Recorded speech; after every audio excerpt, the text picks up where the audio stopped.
Like they're banding together to just try to like shut me down. Patrick Ridge has been having a public meltdown with some really disturbing behaviors on the internet. You might ask yourself, why are we posting newly sober drug addicts falling downstairs or having freakouts at our house? He's got a lot of energy, so he must not be sober. He likes to have views. He likes to clout chase. He likes to be successful. Patrick Ridge is the owner of Graceland Ranch Sober Living that people can use as a resource to gain sobriety and also start an online career. I'm not sitting on a gaming chair with tattoos on my face, bro. Oh my God, bro, think, I like, literally crashed out. There was a TikTok I found where you talk about your being bent. Oh yeah. Even f***ing you around corners? Yeah, I have a whole Reddit page of haters too. Yeah, I saw that as well. What the is the point of getting sober if you're still gonna act like a junkie and be trying to scam people out of their money? Very, very concerning and serious allegations. Let the authorities take care of it, and that's what's going on. This blue right there. They thought he was being held against his will. Filming people exposes their angels and or their demons. I'm serious, We bro. can't. You can't ask people to out here. We can't. All right. So what was your name again? Nick. Nick. Nick. Right on, dude. Yep. I'm Pat. It's a pleasure having you on the show. I think we got a banger coming in right now. For We got a sure. good episode, ladies bro, and I gentlemen. mean, this shit that we've been through is just... It's Ladies and gents, boys and girls, welcome back to the Gobcast. It's your boy Goblin. We're here once again. I don't know what episode number we're on by now. It's over 50 though. You guys saw episode 50. That was a mess. We're a little more together today, to say the least. Today we have a very fun episode coming in with a very special guest. We have a very interesting, somewhat controversial internet figure with nearly 1 million TikTok followers, owner of the Graceland Ranch rehab facility and a third of the brand Hypercrush. We got Pat Ridge pulling up today. What's good, man? Hey. What's good? Thanks for pulling up. This is good, bro.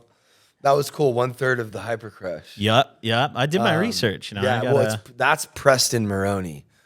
That's just my name in that group. But it's just, that's how people know me. But it's funny. It's funny saying Patrick Ridge and Hypercrush. they don't go together. Well, they do now. I mean, when I first started, it was Preston, but it's been so much time now that's what it is. It's kind of a different life. It was a different life, you know. Yeah, you had to separate it. Well, it's just interesting hearing my name with that band because for years we were Donnie, Preston, and Holly.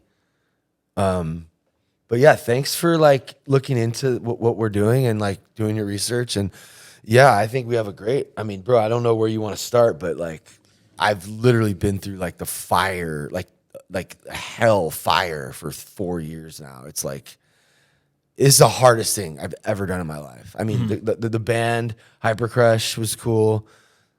Ridge Production with these guys that was rad, Salty and Fish, who actually invited me. They're like my connection, I think, to you. Yeah, so that's for those of you guys wondering how this interview was lined up. It's actually the homies behind the camera that work the magic every week That's for us what's here. They lined this up. They said that they know Pat here very well, and they used to work with him. If you like weren't a cool dude, like you might have been like, "Oh, we're not going to mention the camera guys." I mean, they But I know just Chris and fucking- Fish. They partake in the content. I love They know that. That's what I love, dude. That's like what we do too. Like I have graduates behind the camera. Yep. And like I want to encourage them to talk. Yeah, you got to get them in. I mean, in the videos, I'm like they're like trying to be quiet. I'm like, bro, just talk. Like People just- want to get to know that. Yeah, like they're curious. You're the graduate who's now got a job as a videographer, and it's funny because like Salty always kind of, you know what? These two were already doing video work, and they weren't as much of like, how do I say this? I've always been attracted to and always worked with. How do you say this without sounding offensive? I mean, you could say Like dirtbags, losers, assholes, Scumbags. drug addicts, and people that are just like either lost or don't fit into society. Like I don't want to be like everyone else. And we carved our own path and ridge with these two, doing on-site edits for Coachella and Rolling Loud and you know EDC and you know Agenda and Complex Con, and we were doing these videos. I mean, we were in the back room editing, and we had like the first video was out at noon, drone shot at the event. So people at the event could see the video while they were there. And I think we were the first people to like really do that, you know, and I'm also now the first person to do this sober living like online. And Hypercrush was also kind of like, we were innovators at the time. Like, sounds like you've been innovating for I a just while. don't want to do what's being done. I don't want to compete with you. Yeah. Right. And the only way I don't have to compete with you is if I just go over here. Do something different. You know what I mean? Different lane kind like of thing. I get what you're saying. Harmony Korine and like Larry Clark and Vincent Gallo and like, you know, these are my these are my heroes. They weren't liked by everyone.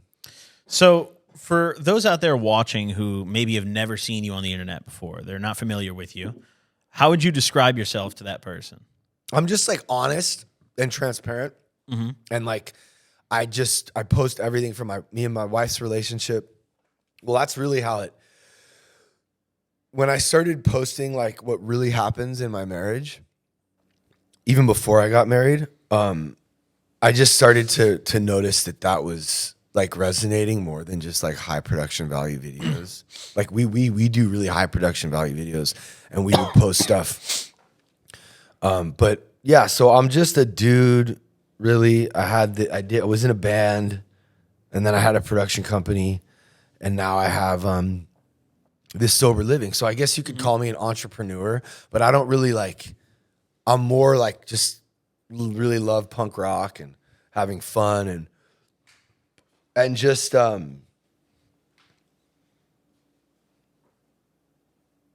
I don't know. I've always wanted to tell like an original story. And this what's happening in our sober living right now is just that. It's like, it's the stories and the lives of like 20 drug addicts that are like bettering their life. And how are they doing it? What does it really look like? I just want to help destigmatize addiction and alcoholism just by showing it for what it really is. Not like some corny, like, I got a year sober, cool, and like everyone claps. Here's your chip. That's dope. I love that. I love AA and I love like all of that. But like I'm more concerned with like what were the hurdles that you had to overcome and what did that actually look like? Where did you do and say shit you regret? And do you owe an amends? And how did you make that amends? And what did it look like when you lost your shit and you did that? Are you willing to get honest? And I want to be able to get honest and open about all that stuff so that like other people who are doing it don't feel like they're alone. And I'm not talking about like, I'm sober a year. I'm talking about like, I kicked down the door because I was so mad at my wife about some money shit. And then I had to make amends and we're good. I didn't, obviously nowadays, if you say you kick down the door, that's not good.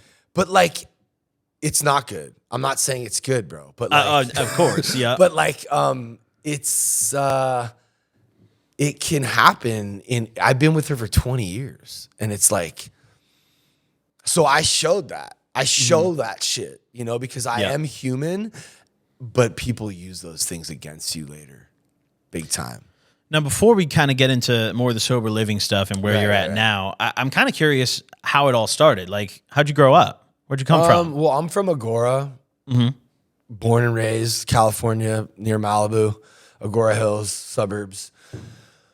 Well, early on, I had like a lot of shit happen to me that I'm now actually processing in therapy and through like inner child trauma work. And I actually literally just went away for 30 days to like a treatment center because I just lost 20 years of sobriety. Really? Yeah. Oh, that's serious. It's pretty serious. But you know what? I take it seriously. I went to Florida for treatment. I'm back now. I have a structured life. I'm not, crashing out on TikTok every night in front of thousands of people. Yep. I mean, towards the end there, that it was getting crazy. But yeah, I got leg perthes at a young age, which is a pretty gnarly disease with my leg, and I was in a body cast, and my brother had to like wheel me to the bathroom. And oh shit! And, so you couldn't even function as a kid. No, well, I could. No, I was only in this body cast for about 2 months, but But it was, I mean, bro, like when you're 8 or 7 and you're in school and you're trying to fit in and you just look like bro, my legs were my legs were open like this and there was like a bar. Oh, shit. So it wasn't just like it was really, so I think early on I learned to sort of see the world a little differently and just sort of be empathetic towards people who have like really ailments. Yeah. And then I got like really gnarly appendicitis. My appendix exploded inside of me. What caused that? You know what's funny is it was the first time I drank. Really? Like that should have been a sign. How old were you? Because I drank like a lot, I think. my parents had a party at their house. I was 8, Damn. 9, 10. You were still in elementary school, Yeah, like maybe so third, fourth grade. So there was like. a lot of trauma. I mean, but then also while this is all happening, my parents are fighting a lot. Mm-hmm. They ended up getting a divorce because my mom, she had an affair with some other person, and my dad. This dude came into my room. We're 8 years old. Imagine your father coming into your room. You're 8, and crying and punching the wall. It's over. You know, your mother cheated on me. We're getting a divorce. We're kids, bro. We were sleeping. You have no idea what's going on. So that's the type of shit as a parent you're supposed to protect your kids from, right? Your feelings should come second. But I'm actually talking about all this in therapy right now, how theirs never came second and I've never felt seen. And that's sort of why I want all this extra validation and stuff. But so I got poison oak. I got appendicitis. I had all these fucked up things happen to me. And I'm actually grateful for all that because it really gave me perspective. And then my parents finally got divorced, and I just, turned to drugs and alcohol and setting fires and just being a fucked up kid, Mm-hmm. But I was able to channel that into like creativity, and I always was in a band. We were always working on something. Me, Tim, and Tim, who's my partner at Ridge Production, who's Salty and Evan, or Salty and Fish know Tim too well. You know what I mean? Like they Salty had to or Fish had to deal with Tim when he left a bag of $6,000 worth of gear on the EDC VIP only bus. And Tim, I mean, that was probably the gnarliest thing that he had to deal with Tim. But he's my partner, and we made like 1,000 cassettes when we were in middle school. And oh, so you've known him for your whole life? Yeah, but like the point is I've always been like, we've always been a part of a productive, friends having a common goal and doing it. So, even in the face of the drug use and the trauma and whatever, I was able to accomplish a lot. Like before I finally ended up going to Liberty House, which is a sober living. How old were you when that happened? About 21. Okay.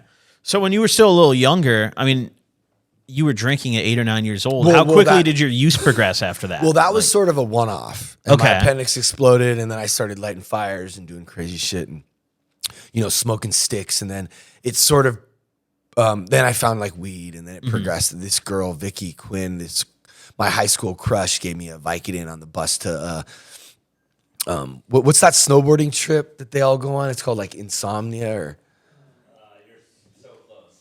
Yeah, it was a snowboarding trip, and my crush gives me a Viking, and I take it. Your crush gave it to you. Well, I mean, bro, of course I'm going to take it. But like, I had never really taken anything like that, and the feeling I had on that bus was so profound. And then I sat next to her, and then I wasn't so nervous, and then I was like, yo, this could be my girl. I don't give a fuck, bro. Vicodin just hit. Yeah, dude. And I had arrived, right? Like how they say in meetings, and I just had been chasing that feeling ever since. So when you were young, were opiates your drug of choice? Yeah. And then actually a few years later, someone gave me an Oxycontin, a little fucking 20, bro. And it was just, I took it before I went to Musicians Institute, which is the school I was going to, which I fucking dropped out of because they don't really teach you anything advanced. It's all like entry level bullshit that I already knew. But I felt that Oxycontin at Musicians Institute, bro, and it was like even higher level. And then I was on Norcos, Oxys, little Xanax with some wild turkey, just one shot, Sounds like lots of different prescriptions. Well, really, just opiates was my thing. The Xanax and the alcohol was just a little extra. Yeah, something on the side. What kind of trouble did the drug use cause for you when you were younger? Oh, I ended up with so before I went and got sober, you know, I'm aware of like people and their attention span, so I'm just trying to kind of not like get caught up on too. I could talk. Our viewers have long attention that's spans, great bro. because I could talk about the childhood trauma shit for a fucking hour, but I don't really. I just want to keep it moving. You know what I mean? Okay. But so our longest episode's 4.5 hours. Wow, I love this. I will say that. Wow, so we got time today. I love that, dude. I mean, it's however much time you got, we got. So you were saying, yeah, I got 2 DUIs in the span of like 2 weeks. Shit. Yeah, I mean, I got one, and then I crashed a bunch of cars. Like, bro, I crashed 2 cars in one morning in my cul-de-sac. How'd you get access to the second car after crashing? My girlfriend. The first one? Oh, that's a good question though. So I back into some shit, bro, and the car. You know, the car must have not been able to drive, or else I would have driven it to my destination, which was. This is interesting. I was on my way to Jason Evigan's house, who's a really big producer. He did like a bunch of Maroon 5 stuff and Rufus Du Sol stuff, and I mean, just look him up, Jason Evigan. He's like my best friend now, and was then too.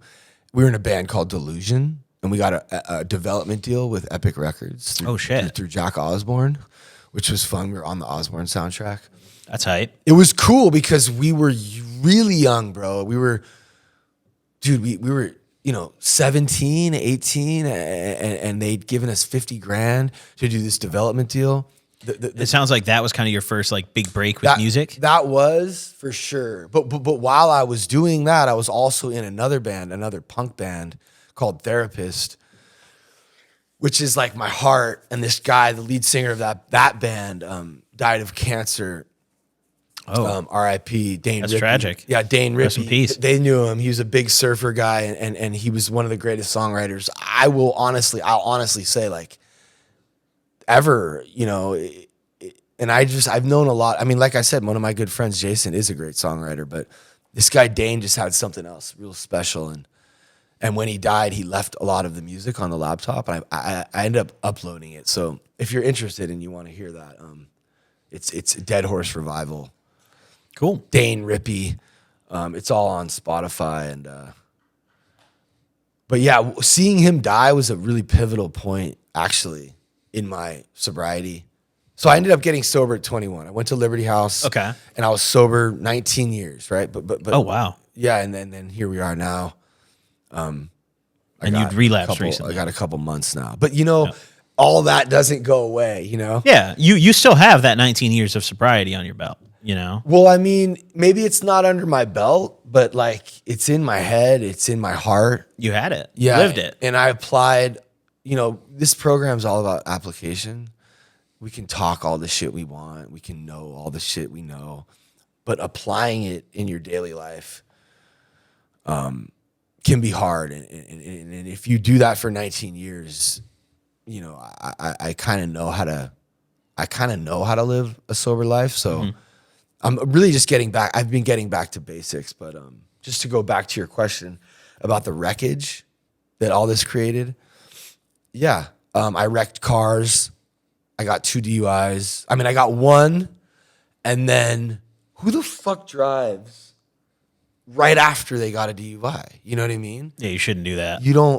Life was like a video game. Yeah. And I was in this white Ford Bronco, like the OJ. No. Yeah, and I got on an on-ramp that was closed. The fucking on-ramp is closed. Okay. Uh-huh. I already have a DUI, and I just drive through the cones. And I just go onto the Was there any like workers there? No, it was just a closed on-ramp, but there was a cops chilling right there with his no. lights off. So he just started following me, and then I did the night in jail. But the first DUI, bro, is crazy. Is a kind of a crazy story. Like, Kettle One, bro. Oh no, Kettle One. Mine was Ciroc. Okay, but you mix it with Xanax, and it's a different. That changed everything. So that's what I did, and I went down to Guitar Center and hit up my boy Ransom, who was like the manager. I need to get some gear. bought a mic or whatever. I'm fucking blacked out, bro. I knocked over a drum set. The people who I went with were like embarrassed, and they were like, but on the way home, I got pulled over. I hit someone. I rear-ended someone on Laurel Canyon. Fucking drove up on the side of the fucking mountain, got away, drunk as fuck. Like you just got into an accident. Yeah. So I'm gone. And now I'm almost home. And I look in my rear view and there's like a few cops that are chasing, like more than one. You had no idea. No, I didn't even know. It's such a crazy story. And then I went into West Bend, or I went over to the mansion, which is where we all used to work at Ridge. Mm-hmm. And I tried to get through the guard gate. I'm like, yo, let me through the gate. He's like, bro, I thought like that he could like let me through the gate and maybe the cops would like not be able to come through. Yeah. But so I'm basically fleeing. I got off the freeway. I just kept driving all the way to the gate. And that's fleeing. That's like running, fleeing and eluding, I think the charge is. In the white Bronco. So yeah, that was, I mean, there's just a lot of shit, and the bottom line is I hit a bottom and got sober. Mm-hmm. What was it like in the Liberty House? It's very structured, and that's how I run my house. Mm-hmm. And this really is, this is really interesting and amazing, and I don't think a lot of people understand what it's like in a structured sober living like this. Last night we were talking to someone for 4 hours, maybe 3 hours, and searched all his stuff before he finally got honest about what we had already suspected, lying and getting loaded in the house, and seeing that person get honest and how hard it was for us to basically, it's almost like breaking a horse kind of, or, we have this bondage to ego and self, and some people are harder than others to pull away from that. For sure. And we saw that last night, and the groups and the structure and the rules and just everything we do is sort of designed to bring the real person out, so that we can really talk about where you need to change and, modify your behavior. Or I don't even want to say modify your behavior. That's so, yeah. Because then it's like behavior modification, and like you can't do that. And it's just like, but yeah, it was very structured. But I looked up to these guys, right? They're the graduates. You look up to them and you go, those guys are cool. They got long-term sobriety, and they're like cool, and they're no bullshit. They're like, they tell it how it is, and it kind of hurts a little bit. It stings a little bit, but you're like, I really respect you for being honest with me. Mm-hmm. So kind of going back to when you had gotten out of the Liberty House, what did you do with your new sober life? How'd you maintain it? Oh yeah. So I would go back to the community. I think it's important to stay close to the community. You need some kind of community, I think. And my community was those guys at Liberty House. And the reason, so what ended up happening was my parents are just, they got divorced, and it was a fucking ugly divorce. And neither of them would pay for the sober living. And we're in a family group. That's really expensive too. Well, it really wasn't. I was a couple grand a month. That's pretty reasonable, actually. Yeah, but not for my family. Okay. At the time.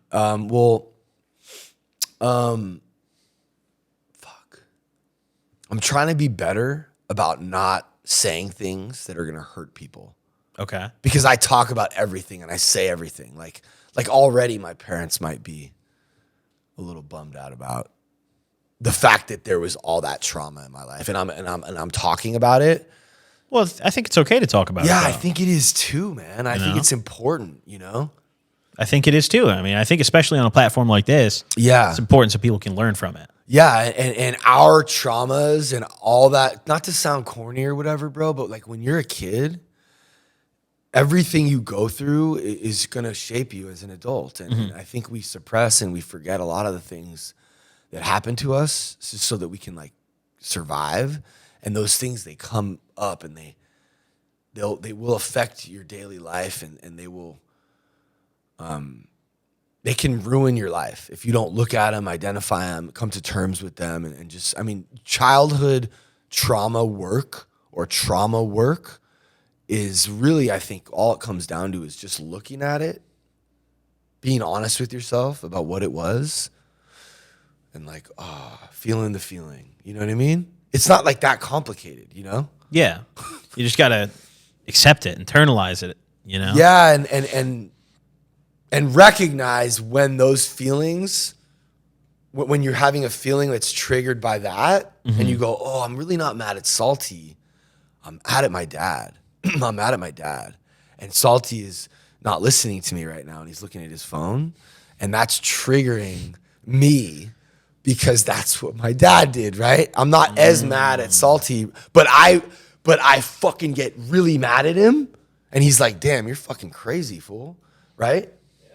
But I'm not, it's not really about him, it's about my dad. I mean, so you're saying sometimes you see your dad in him and his actions? No, in general, when I get upset about not being heard or paid attention to, the feelings are heightened because of my childhood trauma. My dad that makes sense. My parents never, I mean, they acted like they cared, but their feelings always came first. So I felt unseen, unheard, misunderstood. And anytime someone makes me feel like that, I react like, it's like I react more intensely than I should, or than a normal person would. Yep. Right? That makes sense. That makes a lot of sense. So at some point into your 19 years of sobriety, another big part of your life was your time in Hypercrush. You had a band that was pretty famous. Yeah. So how did that start? Well, the first 10 years of my recovery, I want people to know right off the bat, was fucking exciting.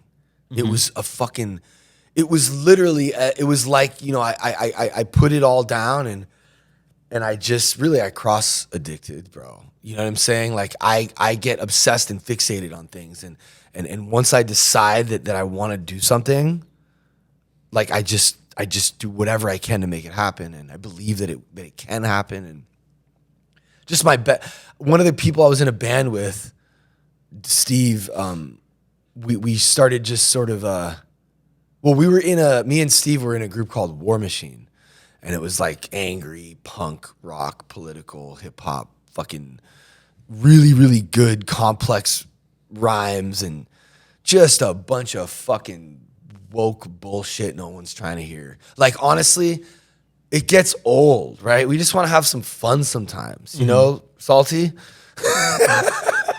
He's all about fun. Like, but so what it was it sort of morphed into something funner. We got the girl, and what we did was we came up with this idea to do like a like, have you seen The Outsiders? No. It's like an old movies where there's like greasers and socias. Okay. And the greasers have like cigarettes and like grease in their hair, like Fonzie and shit. Yep. And the socias have like Letterman jackets and they're like jocks, and you know. So he was the fucking soc, I was the greaser, she was the fucking pinup roller girl, and we sort of had this persona, Holly Valentine, right? Preston Maroney, Donnie Fontaine. It was like this 50s. It was called the Bel Airs. These older dudes had the name, so we ended up going with Hypercrush. And it sort of fused some Nintendo shit, some 80s shit. And it was like probably the first like real retro, like 8-bit throwback Nintendo influenced group, Hypercrush. We had a power glove. Do you know what that is? No. Yeah, it's like a thing that Nintendo made like in the 90s, where it was this glove. And it looks really fucking cool, but it doesn't do shit. And it's probably the worst functioning, you know, item that's ever been made in the history of gaming. But it looks so cool. Is it for a certain game or something? Nintendo. But like a game on the Nintendo, or like it's in the movie Wizard. Okay. With you haven't seen that probably. No, I haven't. It's a movie with who's the dude that played Frodo? Elijah Wood is in this movie called Wizard, and it's an 80s film about like gaming, or 90s film about gaming, and they use the power glove. And I mean, for people my age, like this is like a really cool throwback. And Hypercrush, just once we started having fun always wins. That's true. It always wins. You know what I mean? Like, don't take yourself too fucking seriously, bro. Like, we were basically a joke. We went from being super serious to just like joking, and we got a record deal. Like, it was crazy. I mean, we went to number 1 on MySpace first. MySpace offered us a deal, and Universal offered us a deal, and we probably should have went with I don't know, dude. It's just the shit just was. It's just the whole Hyper Crush career is like just a series of unfortunate events. I feel like lost a manager, got good new manager. Lady Gaga told. There's just a lot of shit. I've heard about the Lady Gaga There's just tour. like so much stuff, and we're like all over the place. Sorry. But yeah, we went on tour with Lady Gaga, and she basically told her manager that she didn't want him managing us anymore. And he probably should have told her before he started managing us, but he didn't. Why'd she say that to him? I mean, why? Well, because I think that. Well, I don't know for sure that she even really said that or what she said. I just know that we go on a tour with Lady Gaga. Troy Carter is our manager. He was on the Shark Tank, and Troy Carter was on Shark Tank. You may know who he is. He's a big business mogul. Okay. So we find out he's interested in our band, and our manager, he's really just, our manager wasn't, he didn't have connections with the labels. He didn't have the power to take us to the next level. So we moved management. We amicably left our initial manager and went with Troy Carter. And he fucking wooed us in the cigar suite on the fucking top floor, the fucking LA whatever club that he's in. And I believe in you guys are the next Black Eyed Peas. That's gotta be exciting to hear. Dude, we were like so happy, bro, because we had worked for so long and for so hard, and it felt like the stars were finally aligning. And then he says, we're gonna do this tour. You're gonna be opening up for Kanye and Lady Gaga, and it was like, fuck, bro. It was like, holy shit. It was just like, it ended up just being Lady Gaga, and then we had a $500,000 record deal like on the table. Literally, we were about to sign it, and then in Germany, first we run into Lady Gaga on the tour, right? And I'm like, hey, what's up? We're kind of a part of the same family now. We have the same manager. Yeah, we know you. Yeah, I go, Troy. I start talking about Troy, and she's like, my Troy? And I'm like, fuck. She doesn't know. All right, whatever. She's territorial with him. I'm not even really that mad, honestly, because like when you're on the rise like that, like you kind of do want a manager who's going to focus solely on you, 100%. Especially if your hopes and dreams are to be as big as she became and still is. Seems like Troy did some good work there. Yeah, and but also she's just talented as fuck, dude. Yep. So we go with Troy, and he drops us in Germany, and there's like Holly's like crying. We had to finish the tour with no management. It was just like fucked up. So when that, but the reason I think it was Lady Gaga is because the first time we meet her, she doesn't know about Troy, right? And then she says to Holly, I remember when I used to shop at the Goodwill. It was a weird dig, bro, because she was rocking this Gucci suit, and Holly was wearing like the put together, Goodwill American Apparel, like fucking dope spandex. Yep. Like she has like a headband on and like spandex, and she just, there was a fucking weird vibe, bro. And then we heard she was complaining about our fog juice. What is fog juice? Well, bro, like wherever Hyper Crush goes, we have lights, fog, a PA, a banner. I don't give a fuck. So we went to Europe, and I brought all that shit, and we just did like too much. She wasn't having it. I always do too much. She wasn't. Yeah, I think we. I don't know, bro. All I know is the next fucking day, his assistant calls us talking about we can't take you to the next level. We don't. Just a bunch of bullshit. Oh no. We can't manage you. So it was kind of like. Plus, I served her a fucking lawsuit on accident. Oh no. At the end of a show, some fucking little girl and her father come up to me and they go, "Here, we need to give this to Stephanie. We're big fans, and this is a letter to her or whatever." And I'm like, "Oh, cool." And I go give it to her. And then she gives it to Troy, and then I find out it's some fucking, she got served by me. No. But I don't know this, bro. I don't have any idea. You for sure pissed her off that night. I mean, that might have been it. Maybe even over all the other stuff you've mentioned. You literally, like, in her mind, she's like, he sued me. I took him on tour. No. No, I know, but like, you gotta, in her, Right. it's like, this guy served me, and I took him on tour. But you know, if anyone knows what it's like, well, no, this was on the tour. Yeah. Right? This happened on the tour. And I also emailed my management like a bunch of demands. And bro, I was young and in early sobriety, and my head was big, and we were getting deals and signing autographs and fucking lines out the door, lines around the block for the show. And it was a really cool time. MySpace really was incredible. I mean, you could do an entire tour just because you have people on MySpace. You can put all the tour dates there. Yep. You have 4 songs you can play. You see how many. It was just a great. MySpace pioneered that shit, I think. Bro, and they did it better than anyone. Mm-hmm. Still to this day, you can't really. You go to SoundCloud, it's like a photo and a bunch of songs. There's nothing more. SoundCloud sucks. Yeah, I mean, MySpace was like you could have videos, photos. You could. I was like design it. slightly too young for MySpace. I'm 26, so I was like, I had a Facebook account in the early days, but I was like 9 years old playing Farmville. You know? So like on my mom's computer, so it was a little different.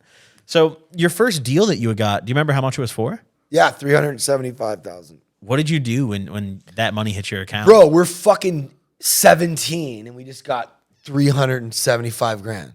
I'm going crazy. No. Well, we talked about a bunch of dumb shit like buying a house. And we didn't do any of that. I'm like, no. Buying a house seems like smart shit, kind of. No. We needed to be put on a salary. Each of us needed to be put on a small, modest salary. We need to continue making music. This needs to be our job. We need to sell merch. We need to make money on. We were getting pretty decent guarantees also at the time. Like we would get like 10 grand on New Year's Eve and like 5. And then we did tours. We made money, other ways. So yeah, we were like very modest with our spending. And we made it last 10 years. Damn. That was just all we did. You stretched that initial deal for 10 years? Yeah. That's crazy. We put out 3 albums. Fuck. We put out 3 albums. I still get money. Just residuals coming in? Royalties. Yeah. Like YouTube. We were on like American X. What's that? You know that movie X? The party Project movie. X? We're on the Project X soundtrack. And, okay. Yeah, and the Scary Movie soundtrack and a bunch of Real World episodes and Adrena Patridge. You know her, Adrena Partridge? She was on the familiar. Real World. She wore our like sex and drugs shirt. And I mean, we had a bunch of we were on Pitchfork. We did a song with Diplo. That was cool. How does it work when a movie wants to use your music? Do they just hit up your manager or label or something? Yeah, and they pay well. It's incredible. What's like the biggest movie licensing deal you got? Well, we got like I think $9,000 for the Scary Movie thing. Oh fuck yeah. Yeah, but then here's the thing about the movie stuff. It's like royalties. So it's like so we're set up through BMI and BMI will send me checks like every month still. I just got like $1,000. Nice. Just from BMI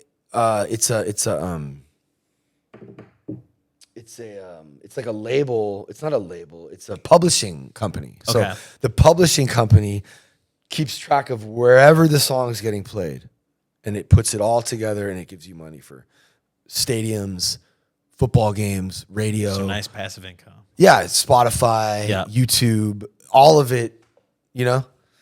So how are you like staying sober through all of this? Dude, You're on tour doing this crazy shit. Yeah, I mean, and it's clubs. We're not like a normal band where it's like, oh, we were like VIP bottle service in the club because we were like a party. We were like one of the first groups to actually perform in the club, which became sort of like a trend at the time. And I mean, if you really do that first step right, I am powerless over drugs and alcohol in my life. is unmanageable without sobriety, without God, without a program. If you really do that first step, then you can be around anything. And also, like, I'm laser focused on the mission, and I'm achieving my dreams, and I just know I can't drink. I don't know. I there were a few times where I would grab a Red Bull and it would be Red Bull and vodka. It was crazy. That happened a couple times, but you know, I didn't keep drinking. It was just and people would offer me all kinds of stuff. I would say, hey, you know what? I'm sober, dog. I got, 5-6 years sober. I would tell fans that outside when I go have a cigarette with them. I'm a big like advocate of that. So how do you feel about, I mean, kind of skipping ahead of the hypercrush stuff, but on that topic, how do you feel about people who are like years into sobriety and they do like go back to, let's say, casual drinking or whatever their vice was? Like they do it on the weekends. They say they control it. Well, I don't know. I haven't really met that person yet. I know a lot of people who are hard drinkers, and friends of theirs have questioned whether they're alcoholic or not, but it's not for me to diagnose anyone. Like, it's a self-diagnosed disease, alcoholism, which means you have to diagnose yourself. For sure. So I don't know. I don't know. I just know that I don't, my personality is like more. So it eventually becomes anything you enjoy doing is gonna escalate. It sort of becomes all encompassing. Yeah. But it's okay if that's music or Ridge or video production or work. I think my mania and my alcoholism is partly why I've been able to accomplish all this stuff. But I don't get to be manic like that with a 9-month-old boy and a wife. Yeah. So that's sort of what happened with the streaming and the sober living, and that's sort of how I ended up, having to go to Florida. But what were you just asking about? We were just kind of skipping ahead of the hypercrush stuff that we were talking about with you on tour with Lady Gaga. To what? I briefly asked you what you thought about people that were sober, but then yeah. got back to, maybe drinking on the weekends or something. What does it say in the book? It says something about like our hats, if you can control it, like our hats are off to you. Yep. What does it say? It says something like that. Like something along those lines. The book is so awesome. The big book of Alcoholics Anonymous is so awesome because it's such a chill, everything is a suggestion, first of all. And the way they wrote it was with so much humility and like, this is what we think. We don't know. We know a little. What does it say? We know very little, but more is being revealed to us every day. So it's a cool, like if you can control it and you just drink on the weekends, right on, brother. Yep. That's it. You know what I mean? Yeah, for sure. And if anyone's on some other shit, on some negative, judgmental shit, I don't think they're really working a program, and you should just stay away from them, Yep. So kind of back to the hypercrush stuff. One of the things I really wanted to ask about that I saw online was your beef with LMFAO. Oh, I was love also them. filled in that's by Chris and Fish really about did. it. You really did your homework. So, I came prepared. Looking back in retrospect, I'm realizing that a part of this like alcoholic personality may have been destructive in my life. My ego. For sure. And when Red Foo from LMFAO, when he saw us perform at LAX on Friday night, we had a residency with Bo Jesse. Every Friday night we'd perform at LAX, and every Saturday night we'd perform at Mood, and Sunday night we perform at Shag. 3 poppin' nightclubs every week. Because I had a friend Tall who was a promoter, so we were able to. It was just amazing, It was, and this guy Foo, he was a DJ, Red Foo, the main guy. Yep. He saw us and was fucking blown away, and he told us, "This is incredible. I've never seen anything like this. You guys are like in the club." Like Donnie was standing on the booth, like on the booth with a wireless mic. And I was like next to him with a guitar, and Holly was next to him with another mic, and we're like in the club, and he gave us his card, LMFAO. They had never performed. And I went to their page and I liked the music I heard. I thought it was very similar to like what we were doing. There was really no one else doing that at the time. I mean, you know, you had Daft Punk and all the Busy P and all the you know, electronic artists, but they weren't rapping and singing. They weren't doing what we were doing. We're sort of making that authentic electronic sound popular, you know? And he I put them on our top 8. I put a banner on our page. I started, when I fuck with you, I fuck with you and I like help you and I want to like do everything together and I want to be all inclusive. So that's my personality. The problem is sometimes I expect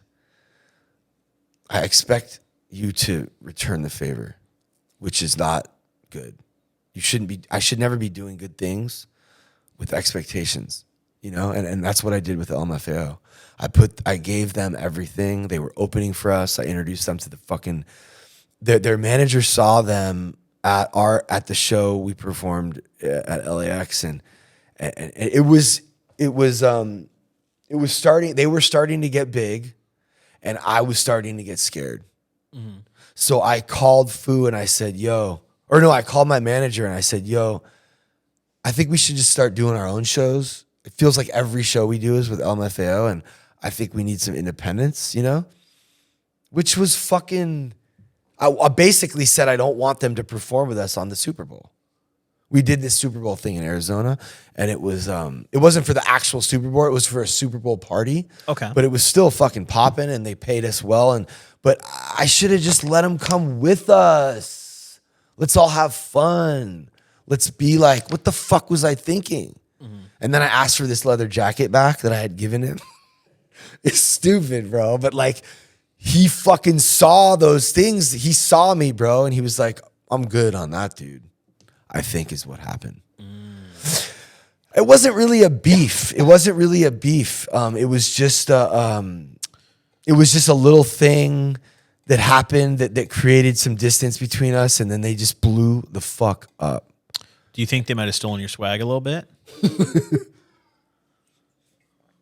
I mean, no. I mean, yeah, the colorful, maybe they were influenced a little, but like, I personally think they took it way too far and that shit's mad corny. Honestly, bro, with the spandex and the cheetah print, leopard, party rock. It's like, when are you not partying? Yeah. Like there's like, no chill part like, of it. have you ever seen the Key and Peele episode that makes fun of them? No, I haven't. They're like partying, right?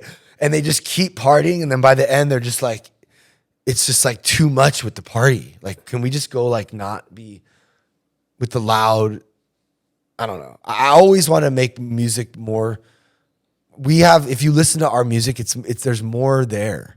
Mm-hmm. Donnie like writes, you know, there's pain, there's struggle, there's real life emotions. There's a lot of partying too with the Hypercrush shit, but it's not like so much about drinking and fucking bitches as it is like about like, I don't know. Donnie just has a really cool way of writing, and I always felt like we tried to bring the rock. I'm a rock and roll guy. I love punk. You know what I mean? So we try to bring that to it. And I mean, we're cool, dude. Like now when I run into Blue, we're cool. And I can hit up Fu. And we were in their video, their Yes video. Mm-hmm. We kind of made up like after. Okay. Like so actually, the beef got squashed. Yeah, 100%. But nice. but Fu is just a really interesting. He's probably the most interesting person I've ever met. He's one of the smartest people I've ever met. And he's the brains behind what they're doing? 100%. His dad is Berry Gordy. Do you know who that is? I don't know. It sounds like an official name. Fu's dad created Motown. Oh, okay. Michael Jackson. I mean, he's one of the biggest figures in the music industry history. So the talent runs in the family. Well, he was more of a business guy, right? Mm-hmm. So Fu is like, just like, and a lot of people would say like, oh, that's the only reason they got big. I mean, you know, his dad's Berry Gordy. Mm-hmm. I don't think it hurt But I also For sure it didn't hurt. But I Yeah. also don't think I also would never take anything away from LMFAO. I would say if they didn't make good shit, it wouldn't have worked. Just because I saw how hard Fu pushed radio. Yep. He was relentless with radio, and he believed that they were going to be the biggest band in the world. And he told me we're going to be the biggest band in the world. And I said, "Oh, you're fucking crazy, bro." And then he did it. Yeah. Yeah, they were cooking for a while. I mean, yeah, the secret is a real thing. Yep. Meaning what you believe, what you think about is what you'll manifest. Sounds like they manifested. Yeah, that and shit. you with this podcast, bro. You thought about it a lot. A lot of thought for sure. You believed that it would work. Maybe not in the propped up walls, but the rest of it we thought out. Yep. You know? Like you can manifest your reality. Yep. For sure. Yeah, I definitely believe in that too. I mean, I feel like anyone can do pretty much anything if you just apply yourself to it. Yeah. You know, you just got to grind. And like believe. That's the part that's the secret. Yep.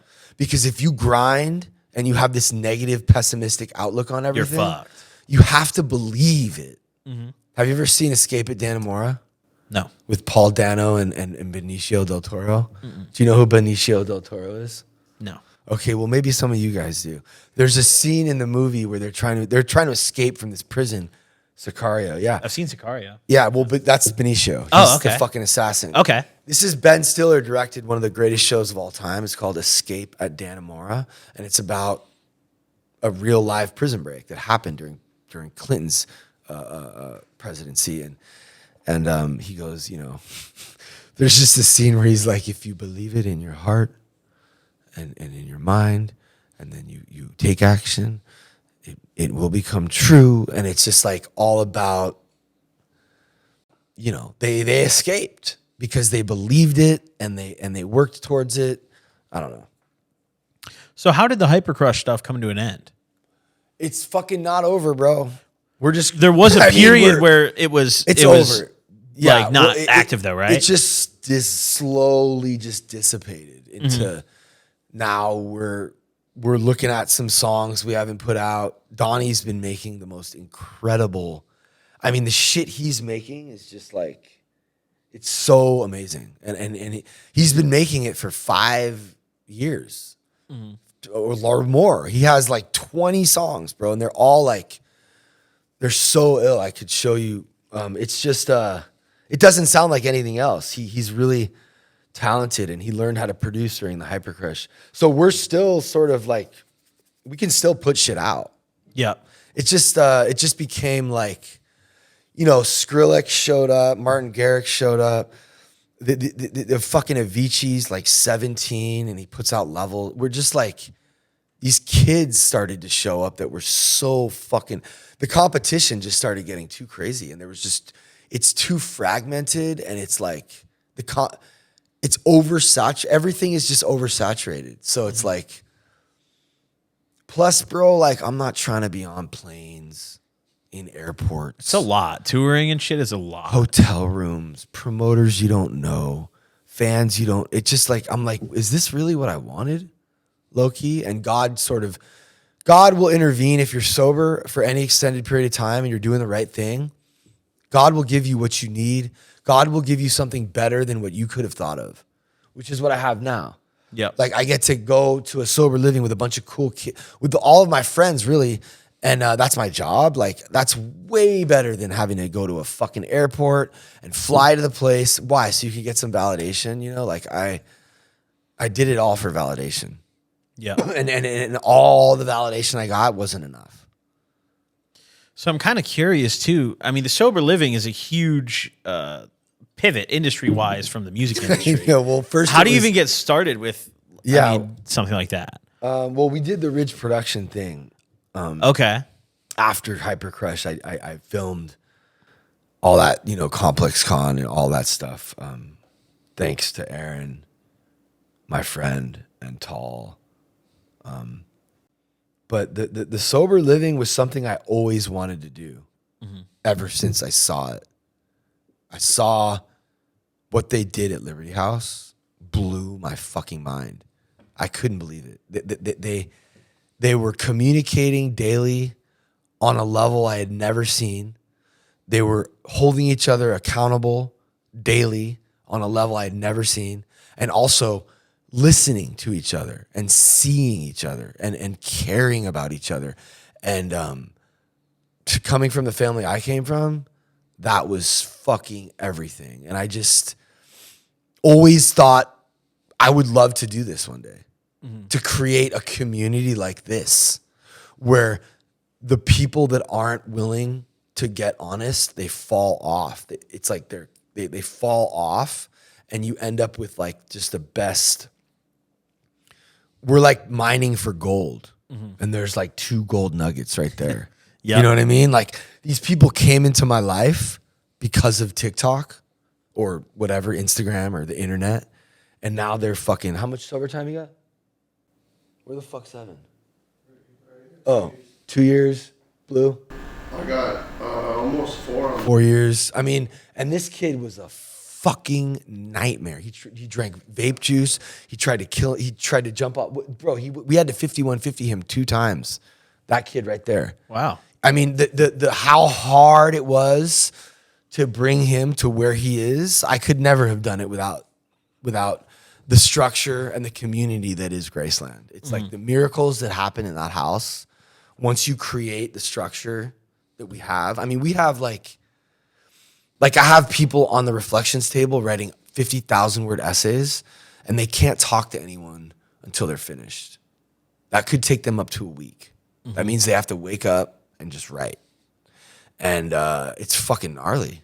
If you can get through that, you feel like you grow like a year. You grow like what would take a whole year in the normal life. Like I feel like people are growing so fast in that house because they're being held accountable, and they're like walking through consequences, which is something we don't do as alcoholics. Yeah. When we're in our active addiction, we don't have consequences. We don't give a fuck. We just avoid everything and everyone. We run when shit gets hard. And when you see these kids walk through all that stuff in the house in like a safe environment, it's just like, it's so beautiful. It's so rad. I mean, yeah, we have these meetings on Thursdays that are just so cool.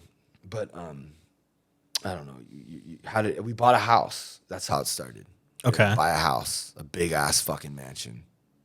Damn. Sounds expensive. Yeah, well, my stepmom bought it.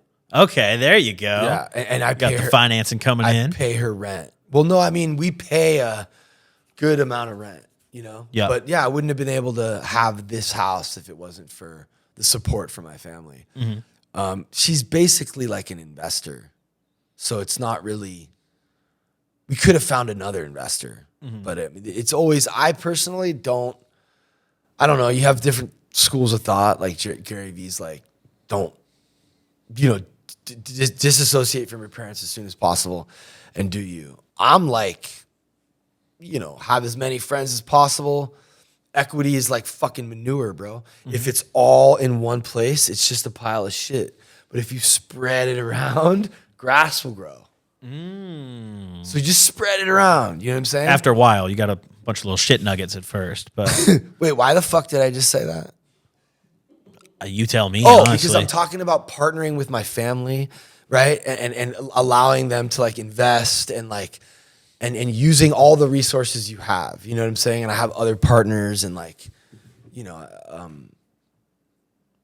why not? Why not have if your family wants to support you and you have a business plan, run it. Yep. I don't know. That's kind of how I think.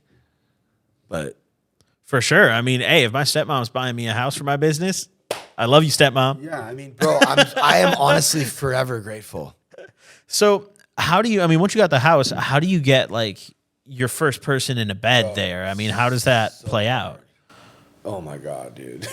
So hard and like so scary and like, and this structure doesn't work without like 10 people because you have like you have an essay monitor, you have a scribe, you have a chore, everyone has a chore. There's a Dub C work coordinator. He checks the chores. The structure doesn't work unless you have like a good amount of people in the sober living. But bro, I was like going so viral at the time. Like I was growing so fast and nobody had ever seen anyone open a sober living in real time on social media. So we were just we got people, you know, Caleb, Abby, Blue, some of the first people that ever came to the house, Jose, Carter, and there's been probably almost like 400 or even more. I mean, that's how many people have came to the house and left. 30 graduated out of all those people. Wow. That's how hard it is, you know. But that's also says something about and out of those 30, only half are even still sober. I mean, it's kind of crazy. But addiction's tough, dude. It's so hard. A lot of people relapse. They do. But that's okay. I mean, what they learn in this house and how much they grow by applying action in this house, it's going to give them a better shot at staying sober, even if they don't do the year. Does that make sense? Yeah, for sure. So is a year typically like the amount of time that someone stays? Yeah. Well, no, that's how long it takes to graduate. Okay. So it's a year-long program. I mean, give or take, you know, I mean, you could be in there for a lot longer if you're like fucked off. But like, usually we give people graduation dates around a year in. So that first kind of wave of people, it sounds like they're just reaching out to you off social media. Yeah, they were. And saying, hey, I need help. Yeah. And that first group, I mean, it must have been pretty intimidating to manage that. Yeah, so I had a fan, this girl Cassie. She was, you know, 15 when she was at Hypercrush show. She was like one of our biggest fans, and she turned to meth and lost some of her teeth. And I mean, she like looked like a different person, and she reached out wanting help. And she was so we had COVID. This is just, there's so much. I mean, the thing that made it hard was we're on the internet. Yeah. And people were like, anonymity, you're a fucking insurance fraud. Like this one lady that didn't like me, fucking Nancy Grace, he knows, he got into a fucking whole argument with her. She like, I've seen her profile. She's obsessed with me, obsessed. And she is so driven and so fucking obsessed that she created so much wreckage for me. And she was calling the cops on me, and they were calling the health department on me because we weren't wearing masks in our meetings. Cassie, this girl, this fan, was having like seizures in the kitchen, like while we're downstairs doing a podcast. I can't explain to you how hard it was. I don't even know how to begin to explain. Cassie has a seizure. They come, they pick her up, they bring her to the emergency room. She basically gets into a fight with the woman for cutting her shirt off. She's like, and then she leaves the ER. And I'm like, we're trying to help this girl. I go down there. We both have COVID. It's 2 a.m. It's freezing. I'm trying to convince her to come back to the ER. I finally convinced her to go back to the ER. Meanwhile, people are like giving me like 1-star reviews on Google. Like they're banding together to just try to like shut me down. Literally, yep. People would send me emojis of clocks. Time is running out. Like all I had to see was a clock, and I was like, fuck. I knew what they meant. Free blue. That was a hashtag. That's blue right there. Hashtag free blue. That was like a big hashtag going around on TikTok because they thought he was being held against his will. So why do you think it is that so many people seem to dislike you guys on social media? Because it's very blatant. Because we were holding him against his will. He didn't want to be there. But look at him now. Seems like he wants to be here. It's like people aren't used to tough love. There's all these fucking snowflake enablers out there who don't understand what it means to be a stern father figure, role model. It's not like sunshine and roses all the time. And look at his fucking face. He looks normal now, but back then his face was like this. Every time he was like this, always just like, oh my God, like. And you film that face, and people are like, oh, you're abusing this kid. They just are fucking nuts, bro. They're nuts. These people on the internet are they're crazy. And I would get into like arguments with my wife and post that shit. And then they would like label me, you know, I don't know. Why post it? Because it's real and it happened and we got through it. And you can too. and it helps more people than it hurts. It helps more people, but I also knew that it was going to come with some judgment and some hate, which is okay, because if you've ever seen a good movie, the character arc in the main character is what makes you love them so much. Yep. Because you're really getting to see their flaws and you're really getting to see them work through them and grow. So I was okay with, I don't know, I guess I just have faith that, like, if I'm honest and true and doing the right thing for the right reasons, I will get rewarded in abundance. Because that's like what it says in the Bible. Makes sense. Makes sense. So right now people hate, but it's interesting because, you know, I hear you describe it as like the social media and the cameras are this issue, it sounds like, that's impacting the people in the house that are under the roof.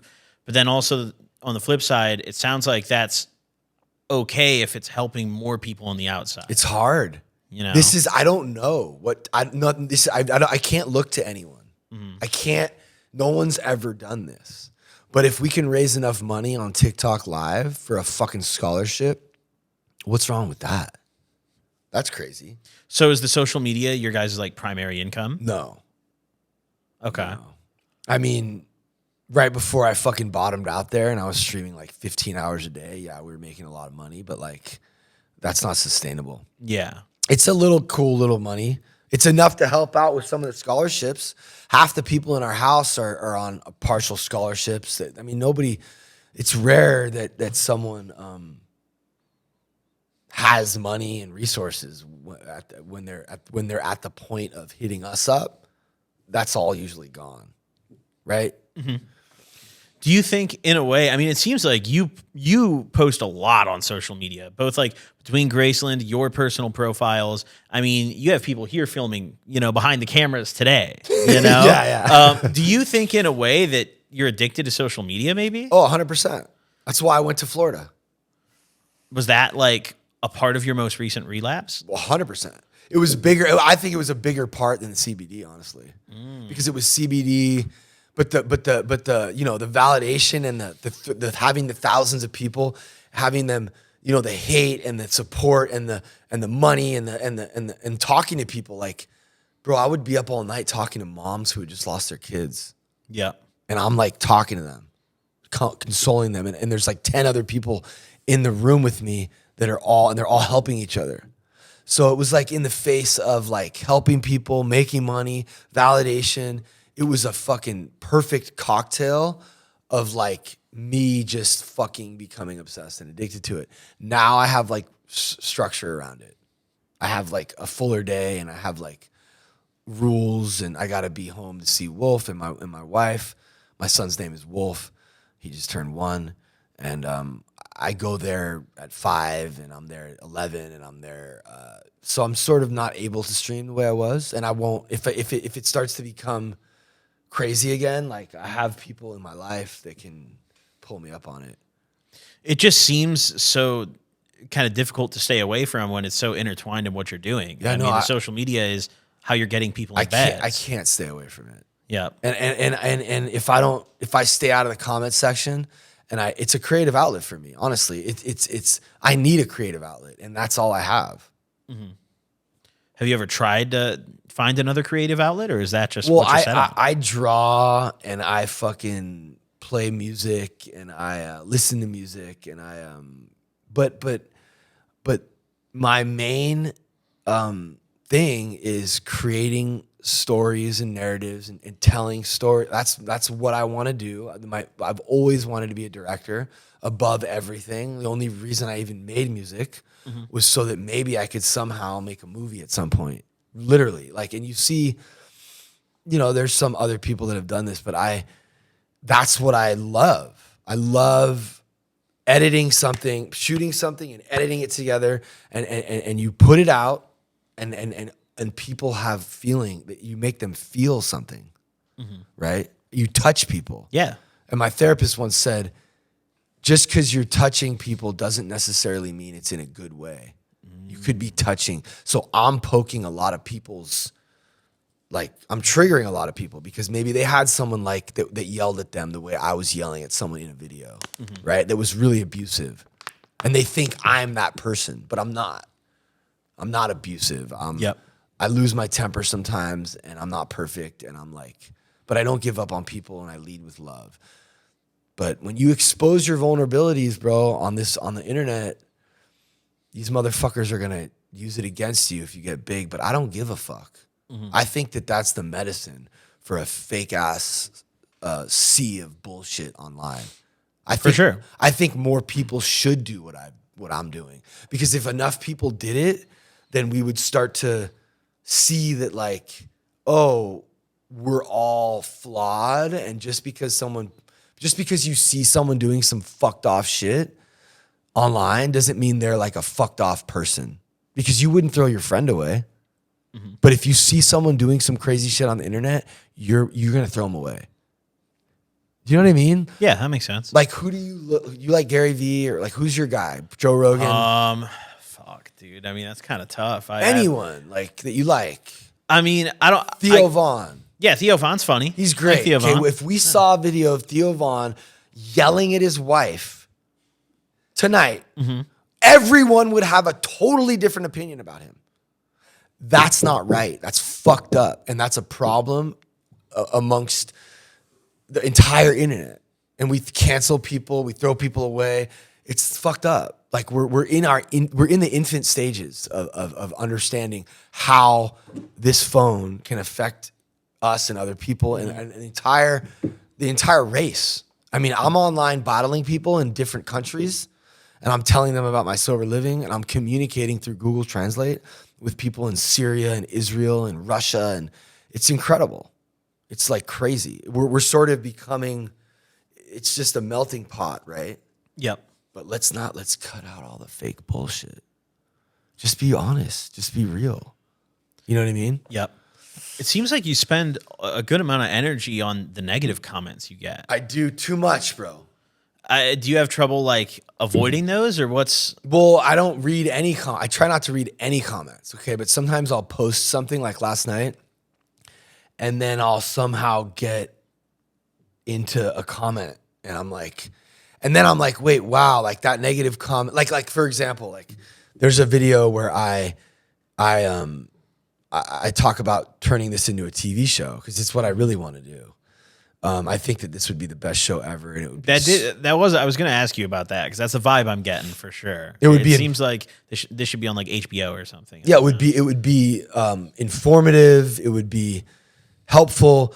And then, so I make a little video about someone said, why does this seem like it's becoming a TV show? And I made a video to that comment saying like, yeah, I think it would be a good TV show. And bro, it's just like, I've always dreamed of exploiting vulnerable people for my own narcissism and gains. 120 likes. How is he the leader? He is clueless. 17 likes.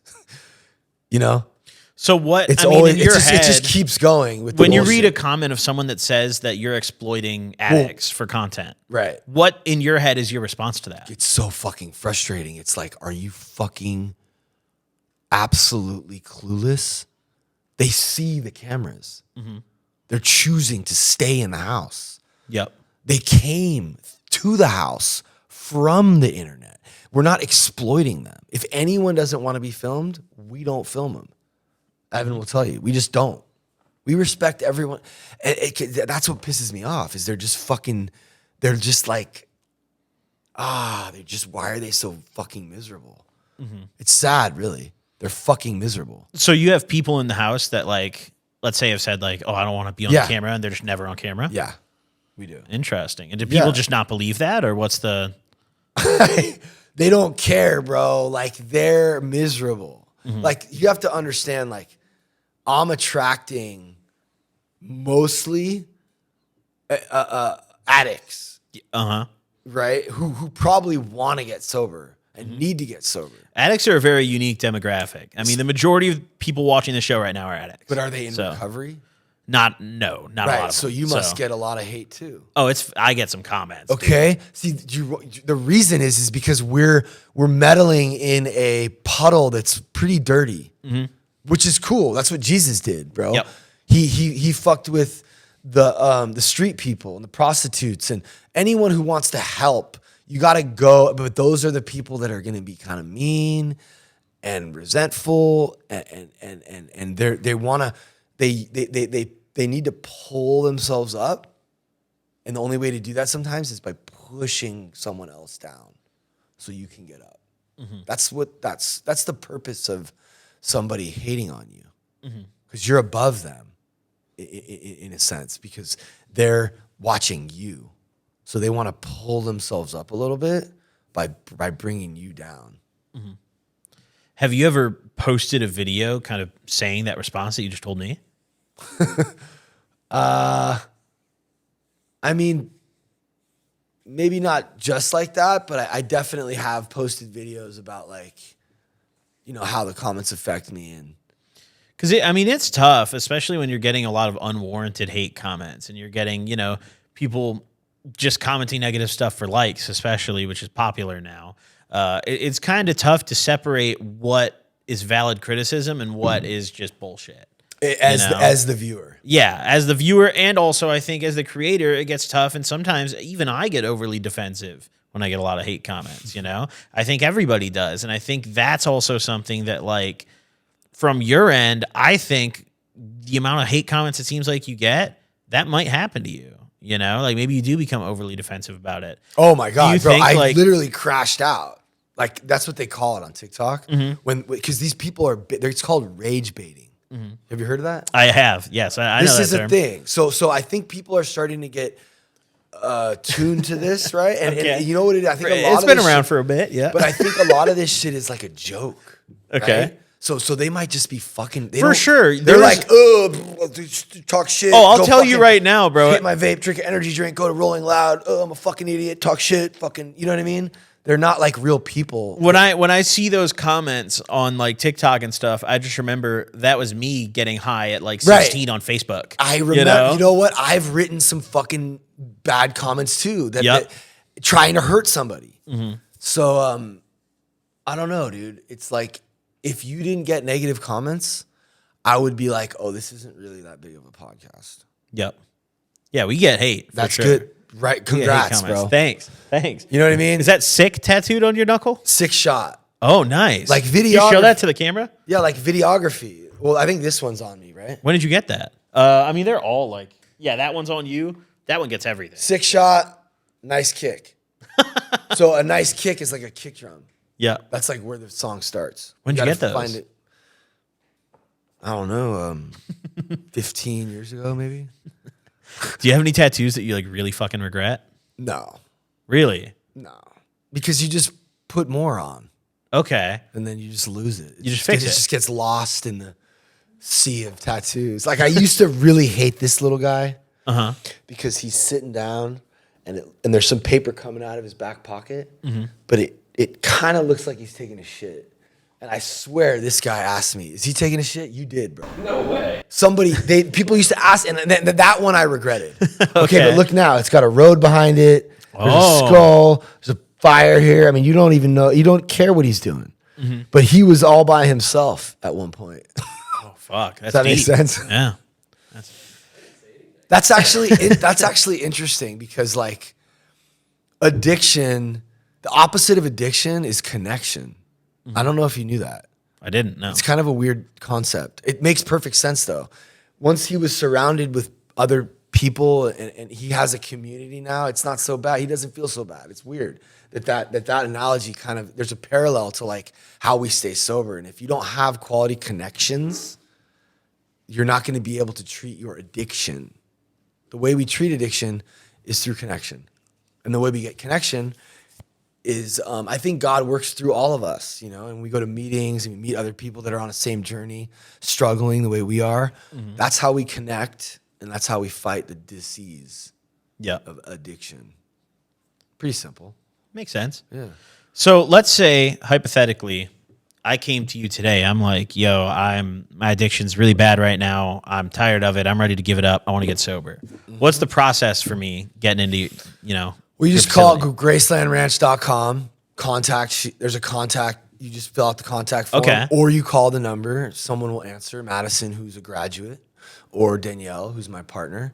And they will see if you have insurance. because I have an IOP, which is like an intensive outpatient program where we take people who have insurance. Yeah, That's the only way we're ever going to be able to maybe, actually make a little money at some point. Because honestly, bro, this sober living shit is not.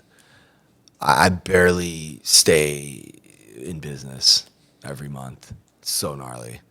Really? Yeah, it's crazy because it's a big house, a big rent, and addicts don't really have a lot of money, and there's a lot of structure. So look, people will pay a lot for luxury to be taken care of, to be pampered. That's not what you need, but they don't know that. They think they need to go somewhere, be comfortable, meditate, pet some fucking horses, and then they leave and they go back to the same fucking shit they were doing before. You need to change. And change is going to be hard and uncomfortable. So as soon as you get to our house, we're like, here, pay us so we can make you uncomfortable. Okay. And people are like, nah, I'm good. I'm out. It's hard. It's hard to do the right thing in this fucking industry, which is why most people they're pushovers and they just enable. They just enable.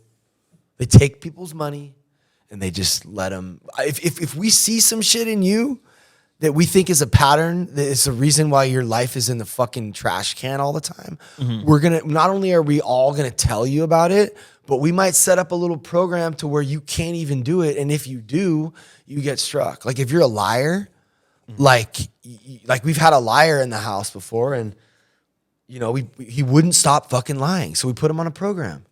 Every single time you open your mouth, you have to say, hi, my name's Caleb, and I'm about to lie to you. And then you can talk. And if you don't say that verbal, you're going to get 1,000 words every time you don't say it. And he fucking said it. And he stopped fucking lying. And he will say that helped him. But it seems kind of harsh. But it's extreme measures for extreme situations. This fucking guy told us his parents owned a fucking theme park. He shot buffalo off the fucking front porch. His fucking, what else did he say? The craziest shit, bro. He performed at Red Rocks and was this big DJ. I mean, we believed all of it. He was literally a pathological liar. So how do you address that? How do you get that person professional care? Yeah, what the fuck does that even mean? Professional. I don't think professionals know what to do in that scenario. But we put him on a verbal. He stopped fucking lying. He changed. He was forced to look at the fact that he does lie like this. Because it's not just me telling him. There's 20 people, his peers, telling him. And the agent of change is the peers. It's not for sure. It's not me. It's the peers. Yeah. But they're not on point. They're not healthy unless they're in this structured environment. Peer pressure is a really powerful thing. Yeah. It's extremely powerful. Yeah. It's I didn't realize that when I opened the house. I thought I was going to be able to say some shit and help some people. No. It's you have to uphold the structure, and then they will apply it, and through their application they will build self-esteem, and then they listen to each other. Yeah. Have you ever had anyone try to fake it through your program, or even fake it and make it? Yeah, bro. We have graduates that we're just now wow. Well, I mean, it's hard to fake it. You can't really fake it in that house. Because there's every single night at dinner, everyone in the house has to do a positive and a negative on someone else in the house. That's called their positive, negative. Did you do your pull-up? Yeah. It's called a pull-up. I remember we did something similar when I was in treatment. Oh, that's amazing. Yeah, and it helps you, learn to pay attention to the people and give credit where credit's due. And it also helps you learn to speak up about what you see, bro, because if you spot it, you got it. Alcoholics know other alcoholics so well. And so they really know each other, which was, why was I saying that? Because we were talking about people faking it through the program. Oh yeah. So it's hard to fake it. There's gonna be stuff pulled up on you, and you're gonna grow a little bit. But I have a few examples of people who have, they did the structure so well and they flew under the radar, And that's a really good question. I'm like surprised you even asked that question. That's sort of proof that you know what it takes. Well, I mean, I went to rehab. I did my outpatient and everything, so it didn't work the first time around. But there was a seed planted. Yeah. Right? Yeah. Yeah, it took me like a few years after that to actually get sober. And how did you do it? I mean, I was a cokehead when I was younger, so I did a lot of blow, and eventually it just got to the point where like I was not having fun anymore, and I was having like heart palpitations, and like I was really scared I was gonna have a heart attack soon. And there was like one specific day where like up to that point, it was probably a couple months of like every day I was having a bad time on it. And then finally there was the one day where I had the really bad time, and I was like, I'm fucking done with this shit. So weed was my crutch. Weed was the only way I got off coke. Okay, so I just got high as fuck every day while I was getting sober. So I don't think you're an addict. Mm-hmm.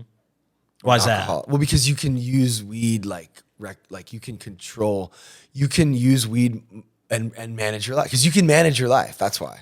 Do you think that it's not possible though to manage it and be an addict? I think that alcoholics and addicts can be functional and they can learn to manage their life, but they're not going to have this energy.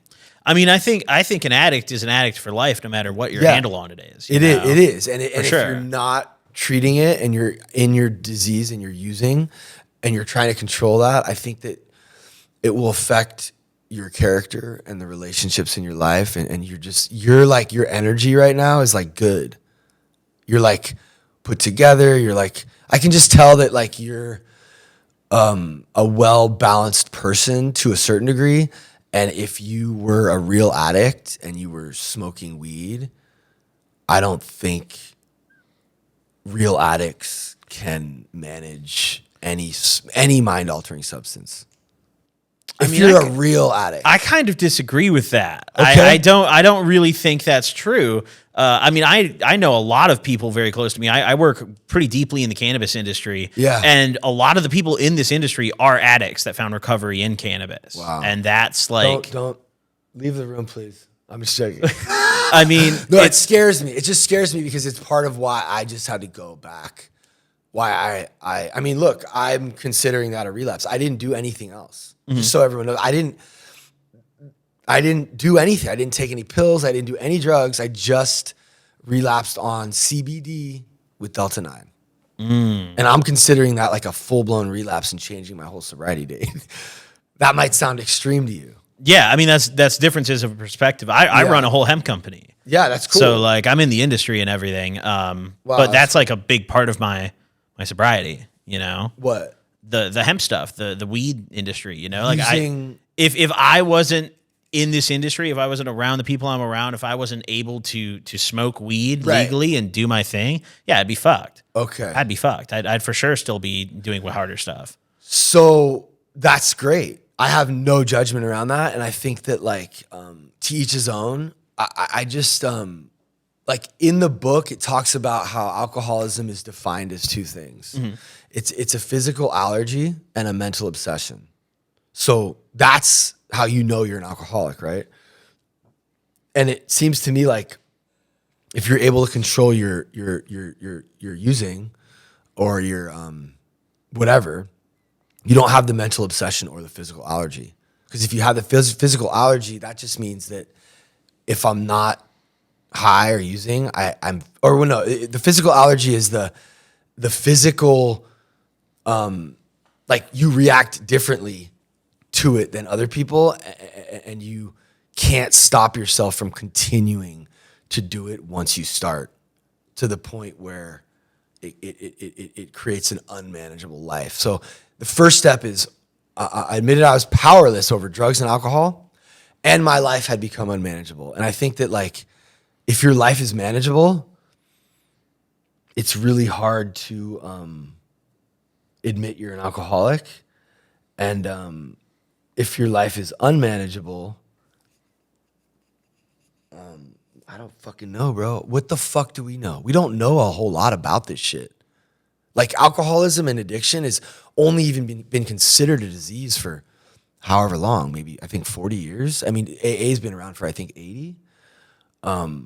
Maybe, but like we're learning a lot, and it's conversations like this that are important. You know what I'm saying? Because in AA, you really only get one perspective, which is either you're sober or you're dead, or you're sober or you're jails, institutions, and death, or AA. So I don't know. I mean, I think that could be dangerous for some alcoholics in recovery who maybe have a hard time and they turn to weed, and then it sort of triggers the addiction, and then before they know it, weed's not enough. I would say this: the people that I have in my house are not going to be able to manage weed. For sure. But I will say this: if you are in recovery for long enough, 10, 15, 20 years, I think you can build a new character. And I don't know what that new character is capable of. I mean, for me at least, I think like I have a very addictive personality. So my addiction is much bigger than drugs, right? Of course, like I was a drug addict for a long time. I still am a drug addict, maybe not as active as I was when I was younger, but it's a bigger thing than just drug use for me. It's who I am as a person. Like anything, I want dopamine. So anything that like it gets me going, and I get that vibe from you with the social media thing too. It's bigger than just drugs for you too. Oh yeah. And for me, it's for sure bigger than just the drugs. And when I was quitting coke, it was, you know, I was able to replace it with weed, but for sure, like I'm high all day, every day. Like it's something like for sure I manage it, but like I'm high right now. I got high this morning. I got high last night. It's how I do my job. Yeah. You know? But doesn't that eventually not work? Not really, no. Because like I feel like for me it was like it stopped like working. I'm not chasing a dragon more so. I've learned to almost like reward myself with it. So that's like discipline and that's self-control that like the people in my house don't have, like the addicts that I also think there's degrees, right? For sure. So I think that like anything, even with like mania or psychosis, which is what I was in apparently, which is why I went to Florida. Like it was mild psychosis. Like there's extreme psychosis where you're like, think they're fucking demons attacking you in the sky. Like that's a major psycho. But I think in the same way that there's mental illnesses are on a spectrum and your sexual preference can be on a spectrum. Yep. I think addiction can also be on a spectrum. For sure. Yeah. And I think maybe you're not a hope to die junkie. Like the way, like I know some people like. Oh, for sure I'm not. Yeah, I don't think a year-long residential program would be right for me. Right. At all. And for the people that it is right for, I think maybe just sort of having a clear distinction, like weed is a mind-altering substance. 100%. It's a drug. Yeah, and if you're in recovery, it's really crazy. This is really fucking insane that we're having this conversation right now, because this has like been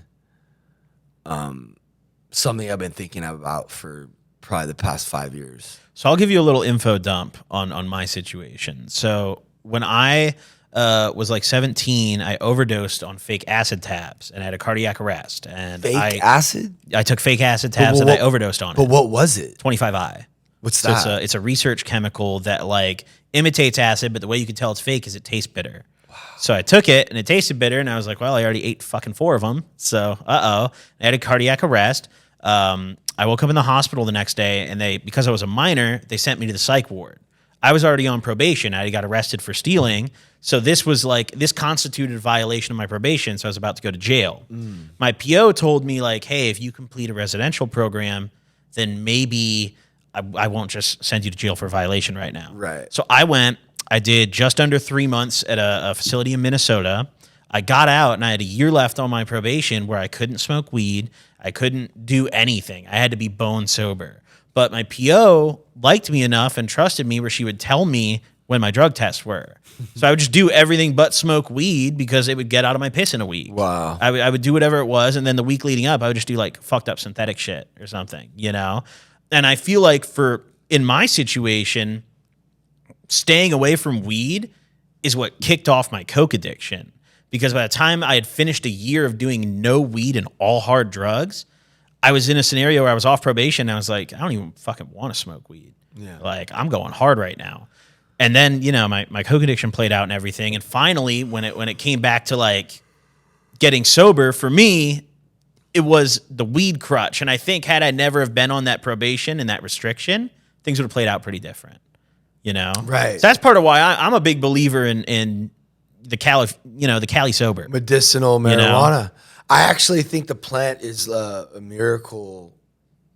I think I think the plant was put on this earth for a reason, and I think it's amazing. I just don't think that. I think I just love it too much. And I think all of us, me and Blue, and I think we just like it more than you. Yep. I'm like obsessed with that feeling, with that. Like I just, but yeah. So how long have you been doing that for? Just keeping it since 2021. So yeah, so you're been cruising like 4 years, going on 4 years now, and you haven't noticed like an increase or any kind of weird.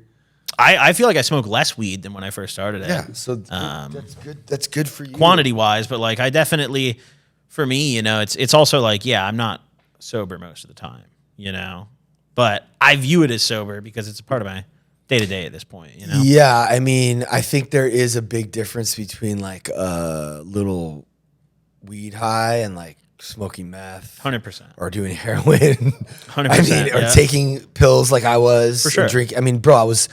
So yeah, I don't know. It's always this has always been like a scary topic for me because at Liberty House they would put people on non-com for drinking kombucha tea. Oh shit! They don't fuck around. Like they're so, and I've just seen results. I've seen them produce results, and I mean. They put me on fucking non-com with the whole house, bro. I was sponsoring 3 guys in the house because I went to, some years ago, I went to Costa Rica and did ayahuasca when I had like 12 years sober. How'd that treat your brain? To be honest, I feel like what was revealed to me that night was that I'm on the right path and that this is not necessary for me.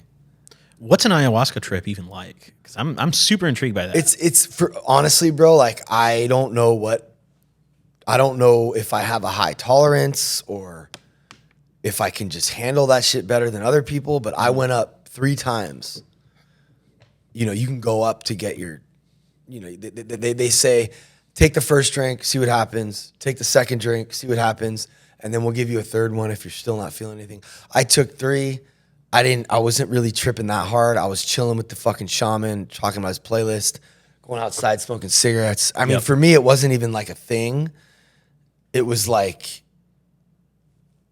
but my wife had crazy shit revealed to her about like loving me and just understanding me and being more compassionate to me. And like, I sort of had that revelation that was like, you've been on the best path. You've been on the right path. You're not lost. You're good. Yep. It was a 4-day retreat, and we left after the first day because I didn't want to keep doing it. Well, because also like it wasn't like, doing ayahuasca as a sober member of AA is a very, very like serious and also dangerous thing, and I just was able to be honest with myself about it, about my intentions. I didn't go there to do it. Once I got there, I realized what it was, and the guy that was there was sober, and I called my sponsor, and I like did it all like on the level. But I don't know. I think that can help lost people who are lost or trying to figure something out, or I think it can be used as a great tool to spread love. And I honestly think every leader should do it before they get into office. So do you think that in the same way that like you made the argument where me smoking weed makes me not as much of an addict, do you not see how kind of I could do the same thing with the ayahuasca?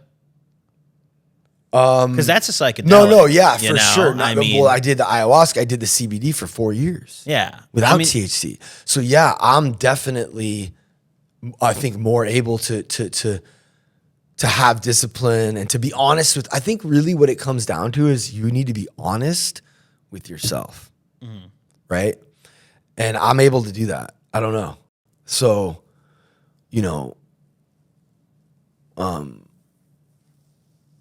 I wasn't chasing a high. I was trying to experience a deeper connection with my wife, and that's what I was doing. And I was able to walk through that because I knew what my intentions were, and I wasn't like, I don't know. I think a lot of people can succumb to fear, and it's a tricky fucking thing, dude, because like on one hand, you like want people to have a healthy fear of relapse. And then on the other hand, it's like, wait, maybe we can grow and learn to sort of moderate.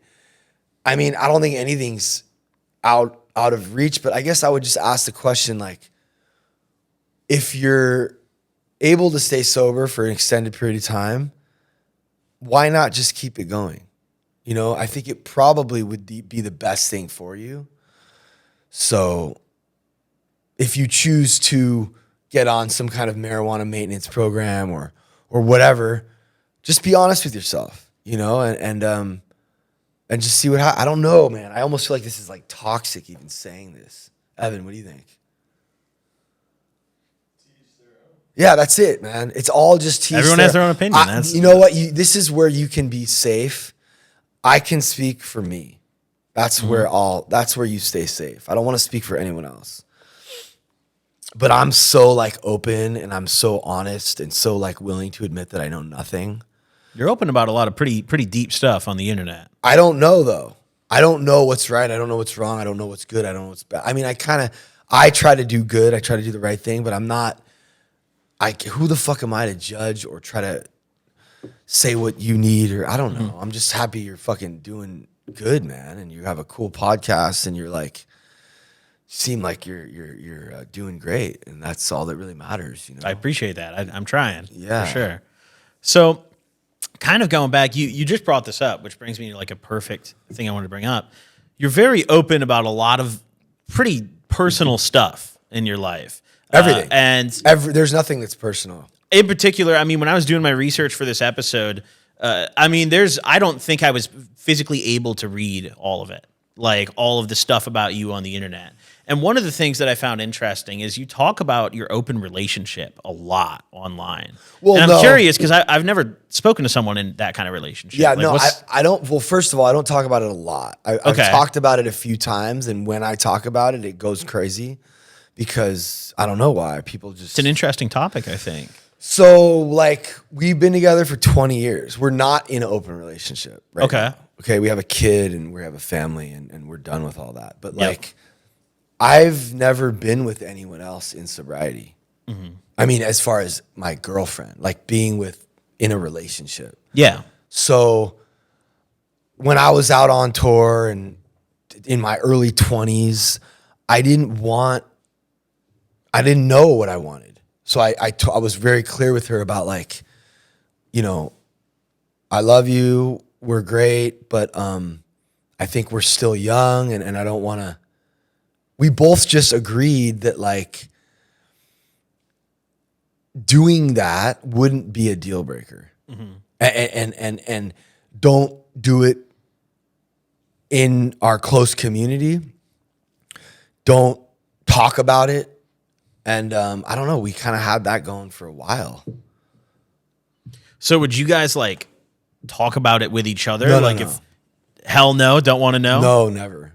I just feel like mentally I couldn't handle that. Well, I mean, that's where it comes. That's where I think that's where like trust and like the strength to not take everything so personally. Like I could make the argument that there's really no difference between using a sex toy and going and getting a happy ending massage.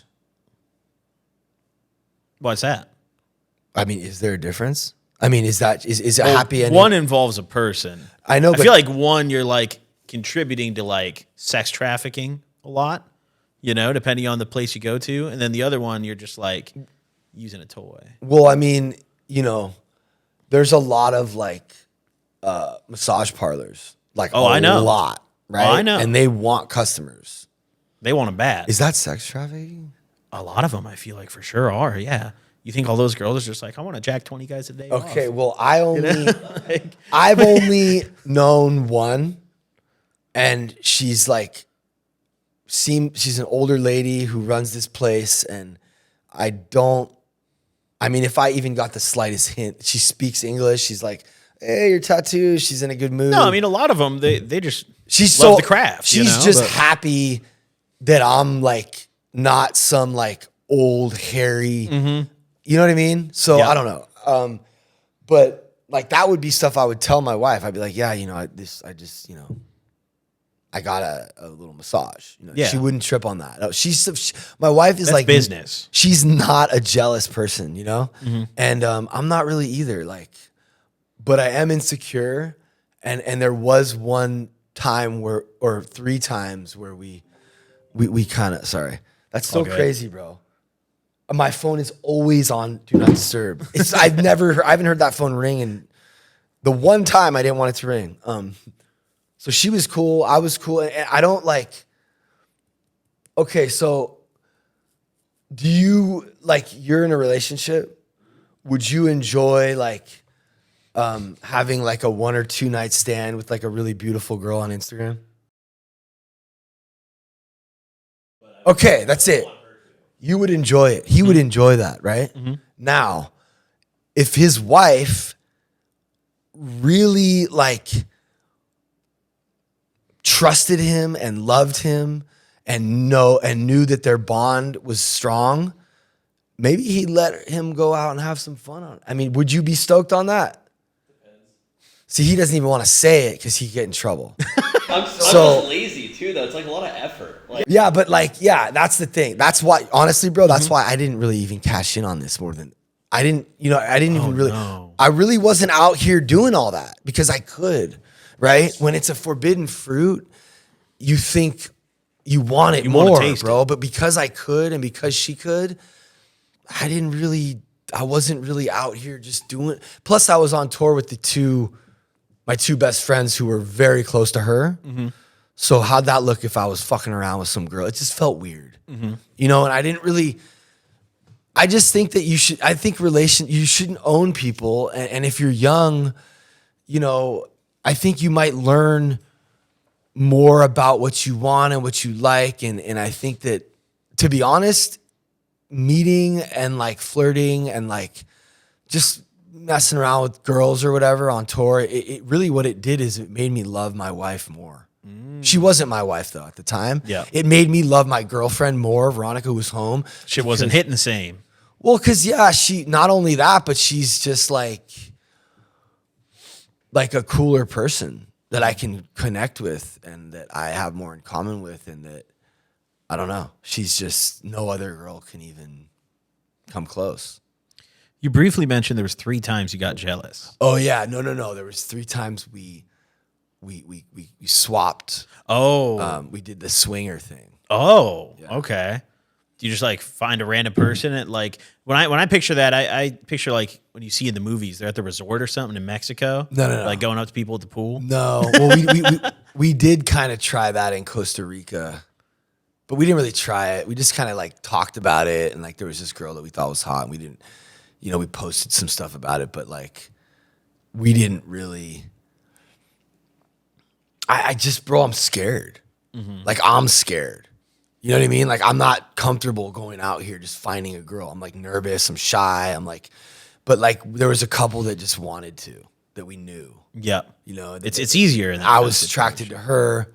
She was attracted to me. And I don't know, they were like friends. I really, to be honest with you, I still don't quite understand why Veronica wanted to do this. But bro, she did fine. Her and the guy were fine. But I just this emotional, sensitive alcoholic in sobriety, I froze up. Like I couldn't perform. And I just like walked out of the room, and I walked down the hall, and like I heard them, and that shit was gnarly. Yeah, that's got to be tough. It was so heavy. And then I just walked in, and he was like on top of her, and I was just like, oh, you walked in on it? I just walked in. I was like a zombie. I was like a depressed shell of a man. No. Because I couldn't, this girl was like, bro, this girl was fucking so hot. Like she was so fit. She was like super sexy. And I like grabbed her and I like put her up against the wall and I started kissing her. And I'm like, and then I finally got her on the bed and I'm just like, all right, here we go. And then my head starts going, what if it happens again? What if you can't What if this motherfucker doesn't want to work again, like he didn't want to work in Chicago with that one chick that I didn't even know? You know, I had a couple scenarios where I was on tour and I had some really pretty girls came back to my hotel room. At least this one time, I remember clearly, and I just couldn't, because I didn't know her. She was drunk. I didn't know her. I didn't. There was no connection. There was nothing there, and I need something to. I didn't think I did, but I realized the hard way I do.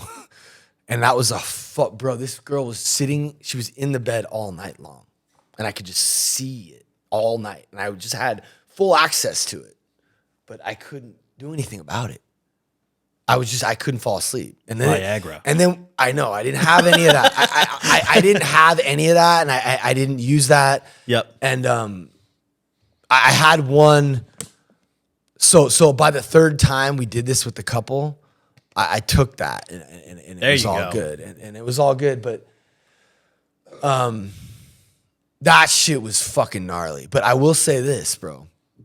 I think that brought us closer together in this weird way. Like walking in on it? Yeah, all that Really? shit. Yeah, like knowing that she's like desired and knowing that I'm desired and just that like I mean, dude, there are dudes that pay to have their wife with other men. Like, it's a whole thing. Why do you think it's a whole thing?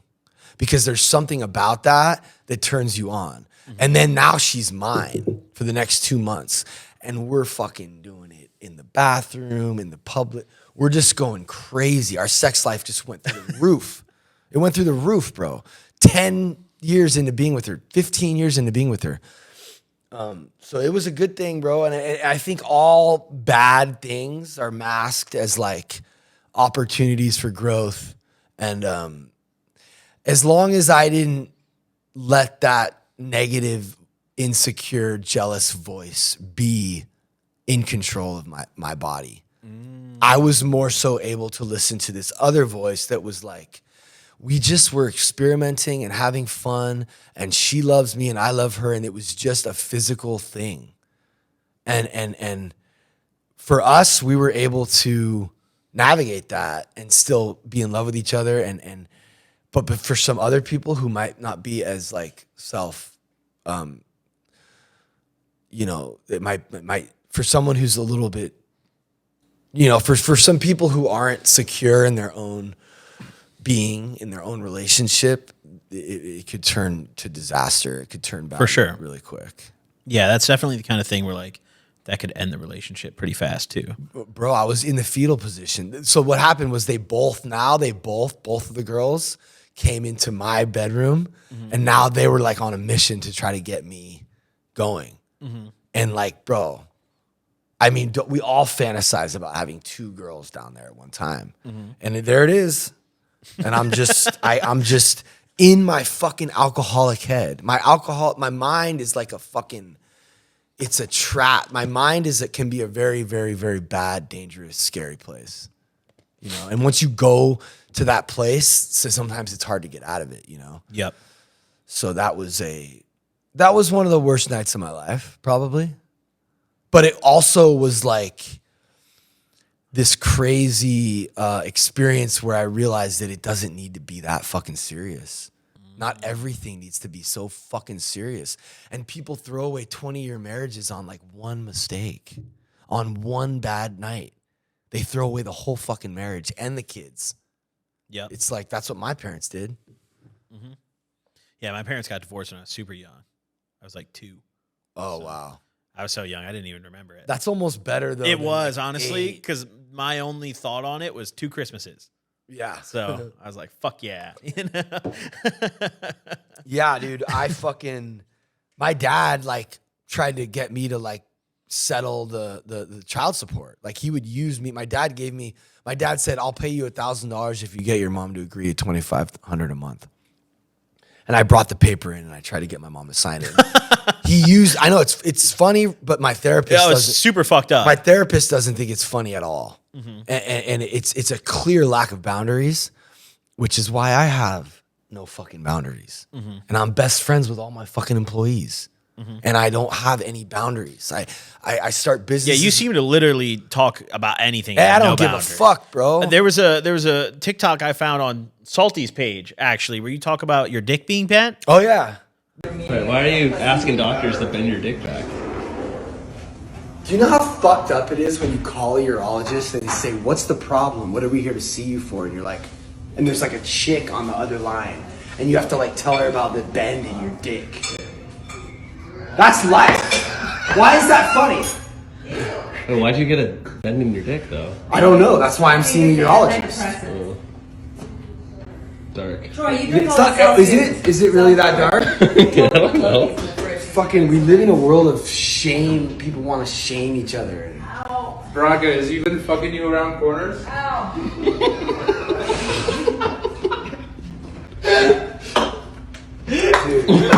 What's the deal with that? Just a little bent.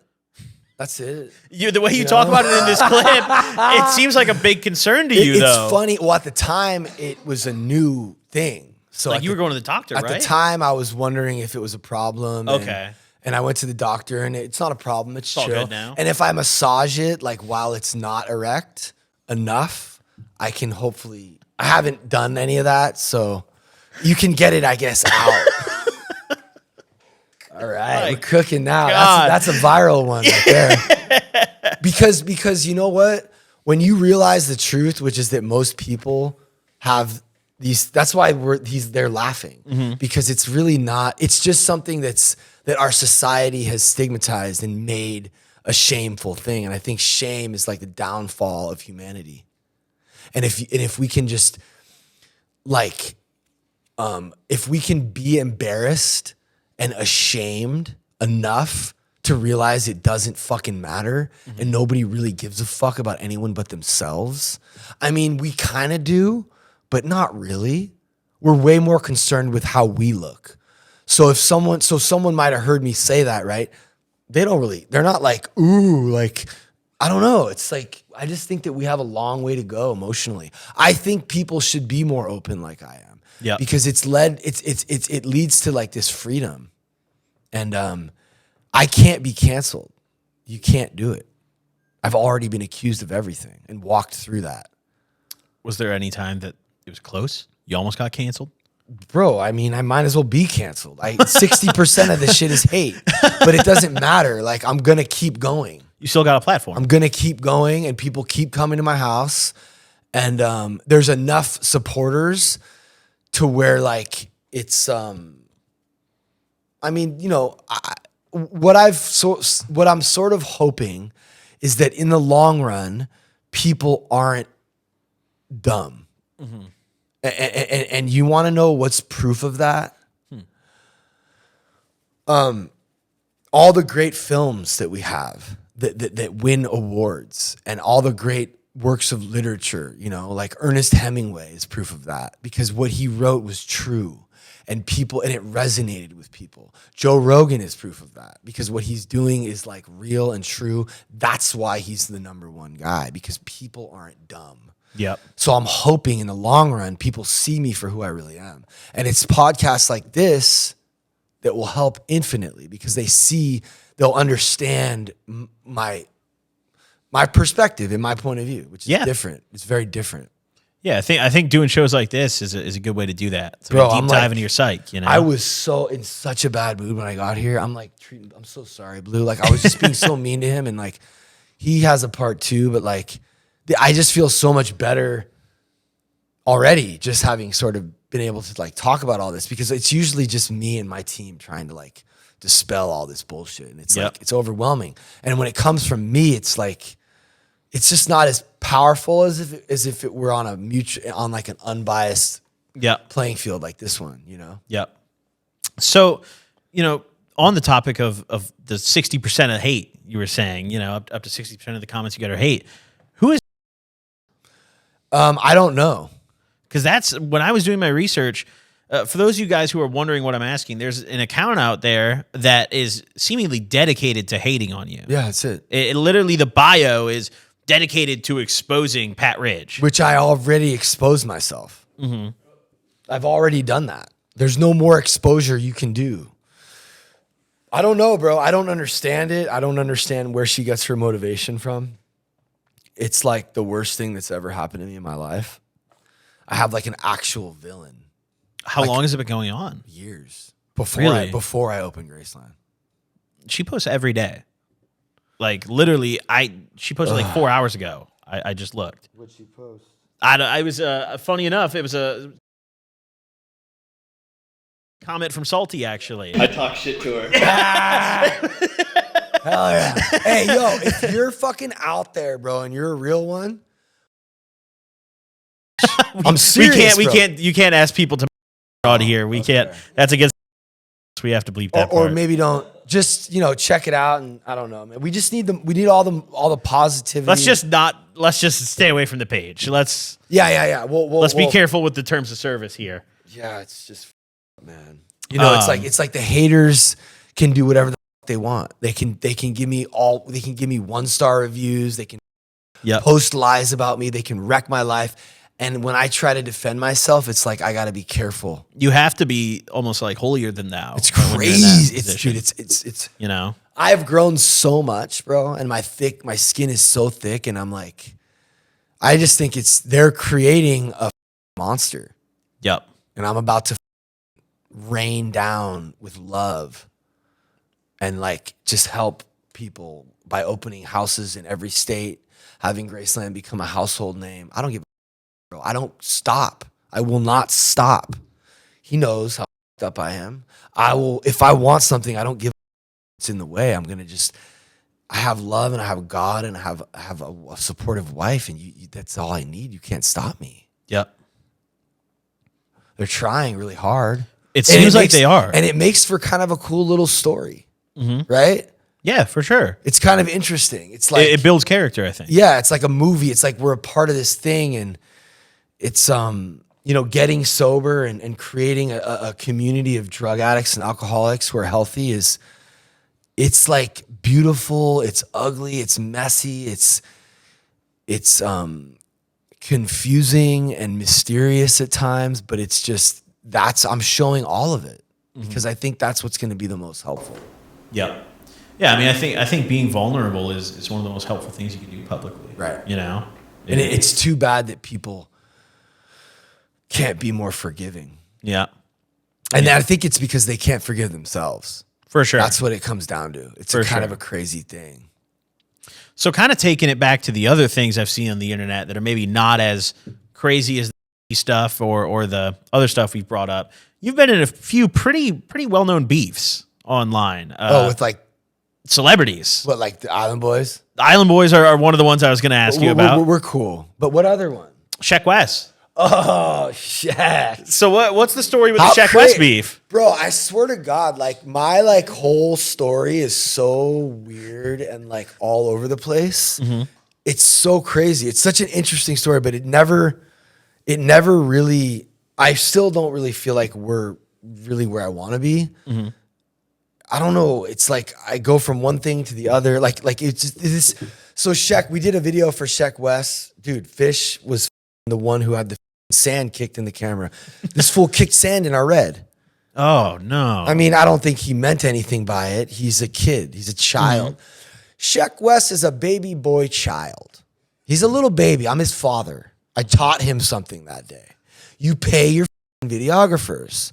So now my son is a little older. We're on his Wikipedia page. And he fucked up. And we just put the video out. That's it.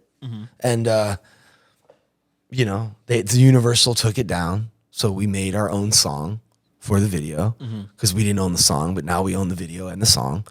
And it went viral overnight. It was crazy. The video has like millions of views. Thank God for Reddit, because I don't think, and that's something, I don't know. It's just, I feel like we don't use Reddit enough, but. Reddit's a double-edged sword. I think one of the good things about Reddit is you can get some like definite true opinions out there that like might get filtered elsewhere. But then the flip side of that, I think, is on Reddit, there's definitely an incentive to post like negative, inflammatory content because that's what gets interactions. But that's how every platform is. I think Reddit is the peak of that. Yeah, I have a whole Reddit page of haters too. Yeah, I saw that as well. Dude, thank you so much for doing all your research, bro. I came prepared. That's really I came cool. prepared. If there's one thing that you could say to these people that are making these hate pages out there, what would it be? It just hurts and it's hard, and I'm really only just trying to do some good. And like, if I ever hurt you or offended you, I'm sorry. I just like genuinely am like, it's like I'm trying to help this coyote who's caught in a barbed wire fence, right? And he's like nipping at me, and he doesn't want to let me help him because that's how alcoholics. And then this bitch behind me, she grabs my arm, and now I got one arm tied high behind my back. Just let me help this wounded coyote. Like, with both hands. It's even more crazy because they come to me and they can leave whenever they want. If I was this person that you claim I am, you really think 20 people would be in my house? You really think I'd have graduates with me all the time? Or just, I don't know, people coming back? Most of the people who leave Graceland come back because they saw something that was true and like real, and like they believe that it would be helpful for them because deep down inside they know that's kind of what they need. Yep. Structure, accountability. And we're really providing that, you know? So I don't know. Or go yourself. I don't give a shit. Keep hating and see what happens. Not a goddamn thing. I'm not going to stop. Actually, it motivates me. Thank you. And it also helps, I think, in a lot of ways. Yep. So do your worst, bro. This is what I'll say. If you put that energy into your life and into positive, right thinking, I think you'll be much happier in the long run, because you're probably not experiencing a lot of joy in your life if you're hating on people on the internet.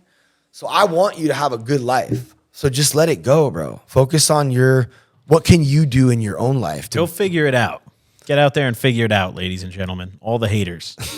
Go figure some shit out. Yeah. Now, a lot of my audience watching this are honestly probably your exact target demographic. That's crazy. They're addicts. And to all the addicts out there who are not at their recovery stage yet, which is a good chunk of my audience, what would you say to them?